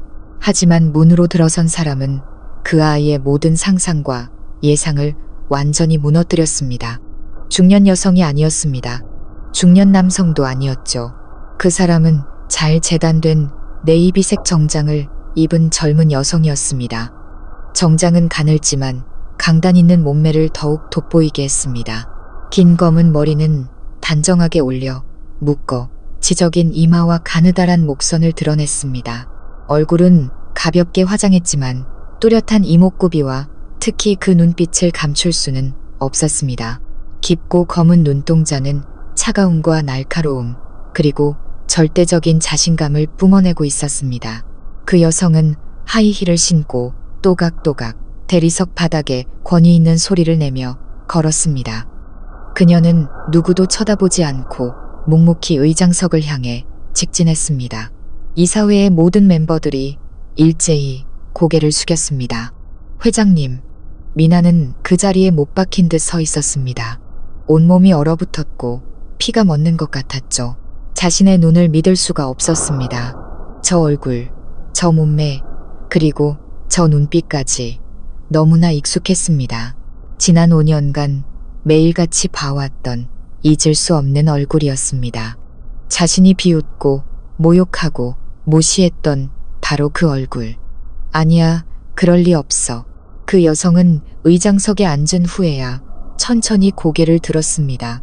그녀의 시선이 회의실을 한 바퀴 훑더니 마침내 멈춰서서 미나의 눈을 똑바로 쳐다봤습니다. 아무런 감정이 담기지 않은 마치 처음 보는 사람을 대하는 듯한 차가운 시선이었습니다. 그리고 그녀가 입을 열었습니다. 맑고 익숙하지만 무서울 정도로 권위적인 음색이 섞인 목소리였습니다. 안녕하세요, 김미나 씨. 드디어 뵙게 되어 반갑습니다. 저는 천룡그룹 회장 서지혜입니다. 모두 앉으시죠. 서지혜, 그 이름은 미나의 뇌리에 벼락처럼 내리꽂혔습니다. 그 아이의 세상 전체가 산산조각 났습니다. 자신의 형님, 자신이 늘 촌년, 빌부터 사는 여자라고 불렀던 무식한 형님. 불과 2주 전 얼굴에 대고 고졸 주제에 무식하면 가만히 나 있어 라고 소리쳤던 바로 그 사람. 지금 바로 자신의 눈앞 수조원짜리 대기업의 회장 의자에 태연하게 앉아 있었습니다. 형님. 미나는 더듬거렸습니다. 다리에 힘이 풀려 주저앉을 뻔했죠. 얼굴은 핏기 하나 없이 새하얗게 질렸고 이마에는 식은땀이 흥건했습니다. 온몸이 사시나무처럼 떨려 제대로 된 말 한마디를 할 수 없었습니다. 저는 그 아이의 처참한 몰골을 바라보았습니다. 마음속에는 어떤 통쾌함도 없었습니다. 그저 지독한 아이러니만이 느껴질 뿐이었죠. 왜 그러시죠, 김미나 씨? 저는 제 역할을 계속했습니다. 목소리는 여전히 평온하고 전문적이었습니다. 몸이 안 좋아 보이시네요. 물이라도 한 잔 드릴까요? 이사들은 서로를 쳐다보며 무슨 일인지 어리둥절해 했습니다. 방금 전까지 자신감 넘치던 박사 지원자가 지금은 거의 기절 직전인 사람처럼 보였으니까요. 아닙니다. 미나는 애써 고개를 저었지만 온몸은 멈추지 않고 떨렸습니다. 저는 준비되셨다면 저는 그 아이가 정신을 차릴 틈도 주지 않고 말을 끊었습니다. 오늘 회의를 시작하겠습니다. 예정대로 15분간 본인의 전략 기획안에 대해 발표해 주시면 됩니다. 시작하시죠. 저는 대형 스크린을 가리켰습니다. 그곳에는 미나가 준비한 발표 자료의 첫 페이지가 이미 띄워져 있었습니다. 기업 성장을 위한 전략적 비전. 그 글자는 이제 세상에서 가장 잔인한 조롱처럼 보였습니다. 미나는 비틀거리며 발표대로 걸어나갔습니다. 발에는 납덩이라도 매달린 듯 무거웠죠. 프레젠테이션 리모컨을 집어들었지만 손이 너무 떨려 하마터면 떨어뜨릴 뻔했습니다. 화면을 한번, 그리고 꼼꼼하게 준비한 대본을 한번 내려다보았지만 머릿속은 완전히 하얘졌습니다. 그토록 열심히 외웠던 모든 모델, 전략, 숫자들은 온데간데 없이 사라졌습니다. 머릿속에는 오직 제 모습만이 맴돌았습니다. 회장 의자에 앉아있는 무식한 형님의 모습과 그날 자신이 내뱉었던 모욕적인 한마디. 고졸 주제에 무식하면 가만히나 있어. 시작하셔도 됩니다. 김미나 씨. 김 실장님의 엄격한 목소리가 들려왔습니다. 미나는 깜짝 놀라 애써 깊은 숨을 들이쉬고 집중하려 했습니다. 두 번째 슬라이드로 넘기는 버튼을 눌렀습니다. 회장님, 그리고 이사님들. 그 아이는 떨리고 갈라지는 목소리로 입을 열었습니다. 오늘 제가 이 자리에 서서 발표하게 된 것을 큰 영광으로 더 이상 말을 잇지 못했습니다. 그 아이는 완전히 무너져 내렸습니다. 너무나 큰 충격이 그 아이의 자신감과 오만함, 그리고 이성까지 모두 앗아갔습니다. 천룡그룹의 최고위 임원들 앞에서 그 아이는 길 잃은 어린아이처럼 우두커니 서 있을 뿐이었습니다. 연극의 막은 누구도 예상치 못한 가장 극적인 방식으로 내려왔습니다. 그리고 진짜 고문은 이제부터 시작이었습니다. 회의실의 공기는 너무나 무거워서 미나가 마른 침을 삼키는 소리까지 들릴 정도였습니다. 그 아이는 환한 조명 아래 발표대에 서 있었지만 얼굴은 생기 하나 없이 잿빛이었습니다. 마치 공연 직전 대사를 모두 잊어버린 배우처럼 화려한 무대 한가운데서 어쩔 줄 몰라 하고 있었죠. 이 사회 멤버들은 이해할 수 없다는, 그리고 약간은 실망스럽다는 눈빛으로 그 아이를 쳐다봤습니다. 그들은 이렇게 완벽한 이력서를 가진 지원자에게서 인상적인 발표를 기대했지, 이런 당황스러운 침묵을 기대한 것이 아니었습니다. 저는 그 아이의 처참한 몰골을 바라보았습니다. 마음속에는 어떤 통쾌함도 없었습니다. 그저 지독한 아이러니만이 느껴질 뿐이었죠. 학이라는 껍데기, 공허한 이론이라는 포장을 벗겨내면 인간은 이토록 연약하고 텅 비어 있을 수 있구나. 김미나 씨. 저는 그 숨막히는 침묵을 깨고 입을 열었습니다. 제 목소리는 여전히 어떤 사적인 감정도 없이 평온하고 전문적이었습니다. 조금 긴장하신 것 같군요. 괜찮습니다. 발표가 준비되지 않았다면 방식을 조금 바꿔보죠. 제가 질문하고 당신이 대답하는 걸로 괜찮겠습니까? 제 제안은 언뜻 보기에 이 난처한 상황에서 그 아이를 구해주는 동아줄처럼 들렸을 겁니다. 미나는 마치 구명조끼를 붙잡듯 기계적으로 고개를 마구 끄덕였습니다. 네, 괜찮습니다. 감사합니다, 회장님. 그 아이는 아마 질의응답이 긴 발표보다 쉬울 것이라고 생각했겠죠. 착각이었습니다.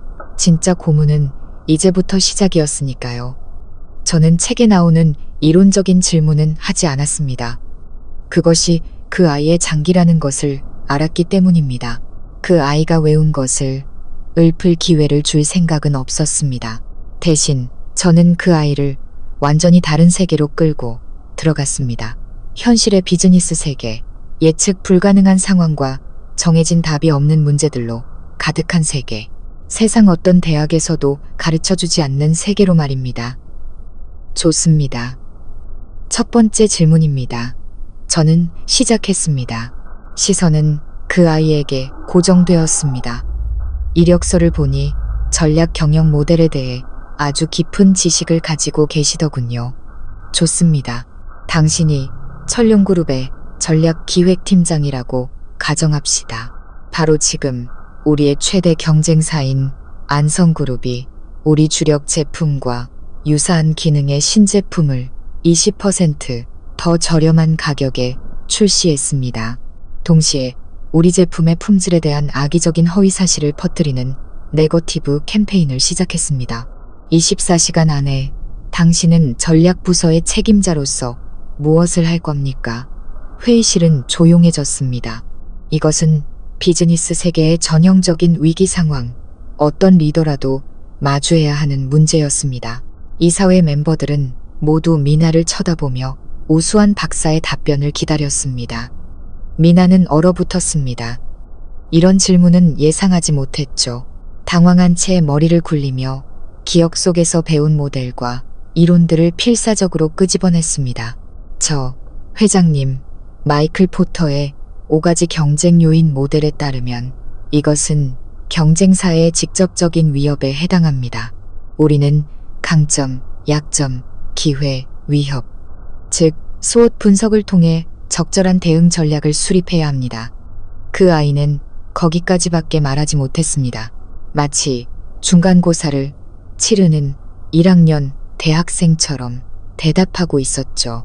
저는 숨기지 않고 비웃었습니다. 김미나 씨, 나는 당신에게 이론을 분석해달라고 한 게 아닙니다. 그런 건 어떤 교과서에서든 찾아볼 수 있어요. 내가 필요한 건 행동입니다. 24시간. 구체적으로 무엇을 할 겁니까? 누구와 어떤 회의를 소집할 것이며 당신이 내릴 첫 번째 지시는 무엇입니까? 언론에는 뭐라고 말할 거죠? 우리 제품 가격을 인하할 겁니까? 만약 그렇다면 몇 %를, 그리고 어떻게 고객들의 신뢰 위기를 해결할 거죠? 제 질문은 쉴 새 없이 날카롭게 문제의 핵심을 파고들었습니다. 그 아이가 피할 틈을 전혀 주지 않았죠. 미나는 완전히 압도당했고 이마에서는 식은땀이 비오듯 흘렀습니다. 그 아이는 더듬거렸습니다. 저 마케팅팀과 영업팀을 긴급 소집해서 논의하겠습니다. 무엇을 논의하고 결과는 언제쯤 나옵니까? 저는 가차없이 말을 끊었습니다. 당신이 논의하는 동안 밖에서는 우리 시장 점유율이 시간 단위로 갉아먹히고 우리 신뢰도는 분 단위로 무너지고 있습니다. 전략 리더는 결정을 내리는 사람이지 논의만 하는 사람이 아닙니다. 대답이 없으시군요. 그렇죠. 미나는 저를 쳐다보지도 못하고 고개를 푹 숙였습니다. 그 아이의 침묵이 곧 대답이었습니다. 저는 그 아이가 부끄러워할 시간조차 주지 않았습니다. 두 번째 질문을 이어갔습니다. 이번에는 더욱더 교묘한 질문이었죠. 좋습니다. 그건 넘어가죠. 제출한 보고서에서 유럽 시장 진출의 교두보로 독일 회사를 인수하는 과감한 전략을 제안하셨더군요. 아주 좋은 아이디어입니다. 하지만 독일의 독점 규제법이 외국 기업의 자국 기업 인수에 대해 어떻게 규정하고 있는지 아십니까? 모르시는군요. 독일인과 한국인의 업무 문화가 얼마나 다른지는 아십니까? 인수합병 후 인재 유출을 막기 위해 두 문화를 어떻게 융합시킬 겁니까? 그리고 가장 중요한 것, 당신이 인수하자고 제안한 그 회사가 사실은 우리의 경쟁사인 안성그룹이 뒤에서 운영하는 페이퍼 컴퍼니라는 사실은 알고 있었습니까? 마지막 질문에 미나뿐만 아니라 이사회 멤버 몇몇도 경악했습니다. 그 정보는 저와 극소수의 측근만 아는 비밀 정보였기 때문입니다. 수개월에 걸친 비밀 조사 끝에 알아낸 사실이었죠. 미나는 완전히 돌처럼 굳었습니다. 믿을 수 없다는 눈으로 저를 쳐다봤습니다. 무식한 형님이 어떻게 이렇게 깊고 복잡한 경제 정보를 알 수 있는지 이해할 수 없었을 겁니다. 그 아이가 그토록 공들여 준비한 모든 발표 내용은 이제 우스꽝스러운 농담, 가련할 정도로 순진한 생각으로 전락했습니다. 저는 자리에서 일어나 회의 테이블을 한 바퀴 돌고 그 아이의 등 뒤에 멈춰 섰습니다. 김미나 씨, 저는 말했습니다. 제 목소리에는 더 이상 차가움이 아닌 진정한 실망감이 묻어났습니다. 학위는 입장권과 같습니다. 대기업의 문을 통과하게 해줄 수는 있죠. 하지만 더 멀리 나아가기 위해 이 잔혹한 비즈니스 세계에서 살아남고 성장하기 위해 필요한 것은 책 속에 있는 공허한 이론이 아닙니다. 필요한 것은 경험이고 날카로운 직감이며 현실의 문제를 마주하고 해결하는 능력입니다. 그리고 무엇보다 중요한 것은 겸손, 자신을 알고 상대를 아는 지혜입니다. 저는 돌아서서 눈물이 그렁그렁한 그 아이의 눈을 똑바로 쳐다봤습니다. 당신은 지식은 있지만 지혜가 없습니다. 똑똑하지만 현명하지 못해요. 당신은 자신의 박사 학위를 너무나 과신한 나머지 그것이 전부라고, 그것이 다른 사람을 판단하고 무시할 권리를 준다고 착각했습니다. 당신은 틀렸어요. 미나 씨, 당신의 가장 큰 실수는 내 질문에 대답하지 못한 것이 아닙니다. 한 사람을 오직 학위만으로 평가했다는 것, 바로 그겁니다. 저는 그 말을 남기고 제자리로 돌아왔습니다. 면접은 여기서 마치겠습니다. 와주셔서 감사합니다. 결과는 인사팀을 통해 통보될 겁니다. 미나는 더 이상 버티지 못했습니다. 그 아이는 서러운 울음을 터뜨렸습니다. 굴욕과 좌절에 찬 울음이었습니다. 아무 말도 하지 못한 채 얼굴을 감싸쥐고 회의실을 뛰쳐나갔습니다. 등 뒤에는 무거운 침묵과 이사회 멤버들의 안타까운 시선만이 남았습니다. 한 여성 박사의 오만함은 자신이 늘 무시하던 무식한 형님에 의해 완전히 가루가 되어버렸습니다. 미나는 처참하기 그지없는 모습으로 집에 돌아왔습니다. 고급스러운 크림색 정장은 구겨졌고 비싼 화장은 눈물로 범벅이 되었으며 두 눈은 퉁퉁 부어 퀭했습니다. 그 아이는 정신 나간 사람처럼 집으로 뛰어들어와 핸드백을 바닥에 내동댕이 치고 소파에 쓰러져 통곡했습니다. TV를 보던 시어머니와 남편은 딸과 동생의 그 모습에 경악하며 달려왔습니다. 미나야, 왜 그러니? 무슨 일이야? 누가 널 괴롭혔어? 시어머니는 딸을 끌어안고 안타까워했습니다. 엄마, 오빠. 미나는 눈물범벅이 된 얼굴을 들었습니다. 다 끝났어. 전부 다 끝났다고. 끝나다니. 그게 무슨 말이야? 똑바로 말해봐. 남편이 초조하게 물었습니다. 면접이 잘 안 됐어? 안 된 정도가 아니에요. 미나는 고개를 젓더니 미친 사람처럼 웃기 시작했습니다. 뒤틀리고 기괴한 웃음이었습니다. 그건 악몽이었어요. 상상도 할 수 없는 모욕이었다고요. 그리고 그 아이는 모든 것을 털어놓았습니다. 자신이 그토록 존경하던 천룡그룹의 신임 회장이 바로 무식한 형님이었다는 사실을, 그리고 자신이 형님에게 이 사회 전체 앞에서 얼마나 처참하게 무너졌는지를, 도저히 대답할 수 없는 질문들로 어떻게 농락당했는지를. 시어머니와 남편은 그 이야기를 듣고 그 자리에 얼어붙었습니다. 그들의 얼굴은 놀라움에서 경악으로, 그리고 공포로 변해갔습니다. 너 지금 뭐라고 했니? 시어머니는 자신의 귀를 의심하며 더듬거렸습니다. 지혜가 천룡그룹 회장이라고.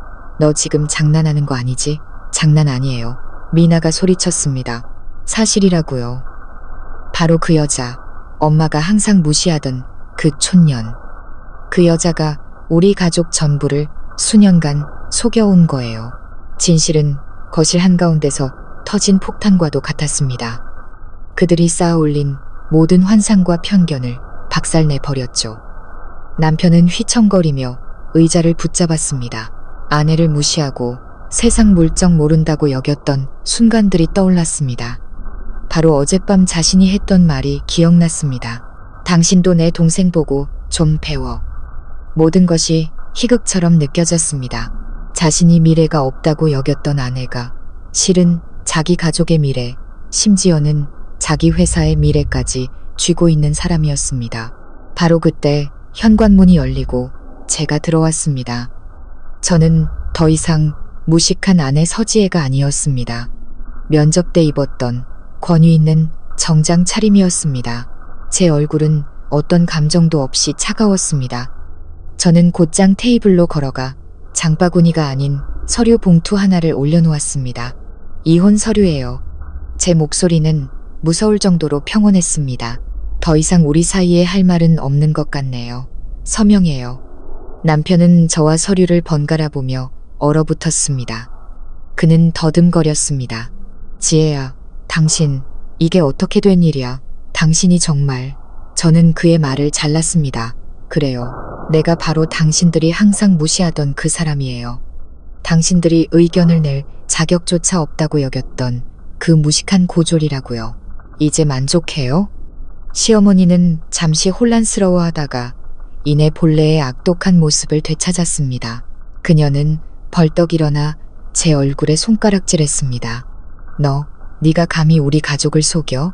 이 독사 같은 년, 네가 일부러 우리 미나 망신 주려고 이랬지. 제가 속였다고요? 저는 비웃었습니다. 스스로를 속인 건 당신들이에요. 근시안적인 편견으로 자신을 속였죠.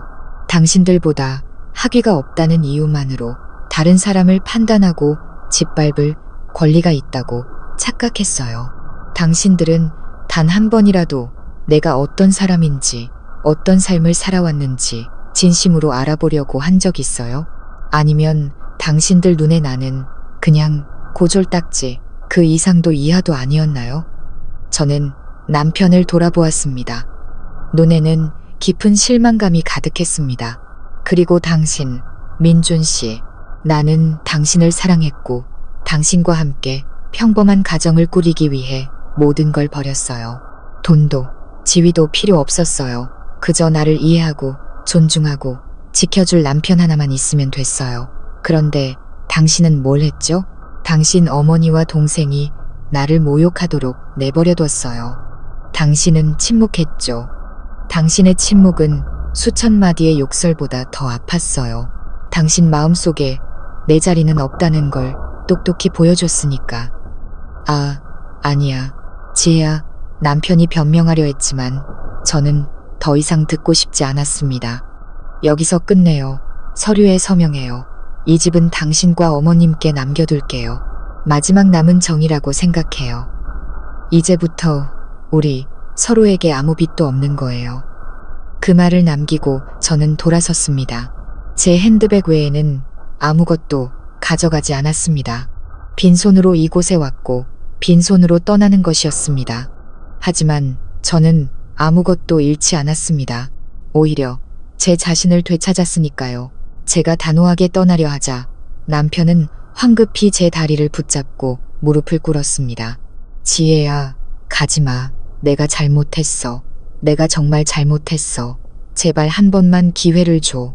우리 가족에게 한 번만 더 기회를 줘. 저는 멈춰서서 제 발 아래 무릎 꿇은 남자를 내려다 보았습니다. 마지막 선택의 기로에 섰습니다. 우유부단한 남편과 편견 가득한 가족을 용서하고 이 피곤한 이중 생활을 계속할 것인가, 아니면 단호하게 떠나 서지혜라는 이름으로 진짜 내 인생을 살 것인가. 저는 몸을 숙여 그의 손을 부드럽게 떼어냈습니다.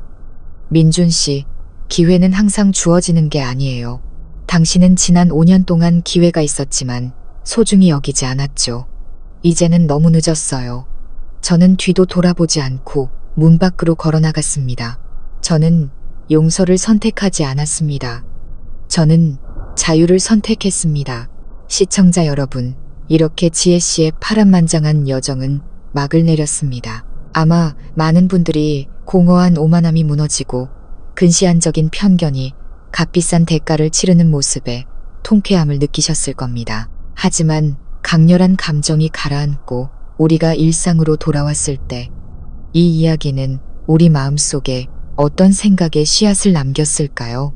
이것은 단순히 정체를 숨긴 여성 회장의 복수극이 아닙니다. 더 깊이 들여다보면 이것은 한 인간의 진정한 가치, 오만함의 위험성, 그리고 겸손이 가진 놀라운 힘에 대한 값비싼 교훈입니다. 첫 번째이자 가장 명백한 교훈은 오만함과 편견에 대한 날카로운 경고입니다. 미나라는 인물은 오늘날 우리 사회의 적지 않은 일부를 대변합니다. 학위와 학벌을 인간 가치의 유일한 척도로 삼는 사람들이죠. 그들은 책 속 지식으로 상아탑을 쌓고 그 꼭대기에서 거만한 눈으로 주변 사람들을 내려다보고 판단합니다. 박사 학위와 몇 년의 유학 경험이 다른 사람을 무시하고 모욕할 권리를 준다고 착각하죠. 하지만 지혜 씨의 이야기는 우리에게 냉정한 진실을 보여줍니다. 책 속의 지식과 진정한 지혜는 완전히 다른 개념이라는 것을요. 미나는 지식은 있었지만 한 주부의 가치가 것이 경제를 아느냐 모르느냐에 있는 것이 아니라 묵묵한 희생과 가정을 든든하게 지탱하는 능력에 있다는 것을 깨달을 지혜가 부족했습니다. 그 아이는 자신의 화려한 스펙이 뿜어내는 빛에 눈이 멀어 형님의 소박한 외면 뒤에 숨겨진 내공과 지혜를 보지 못했습니다.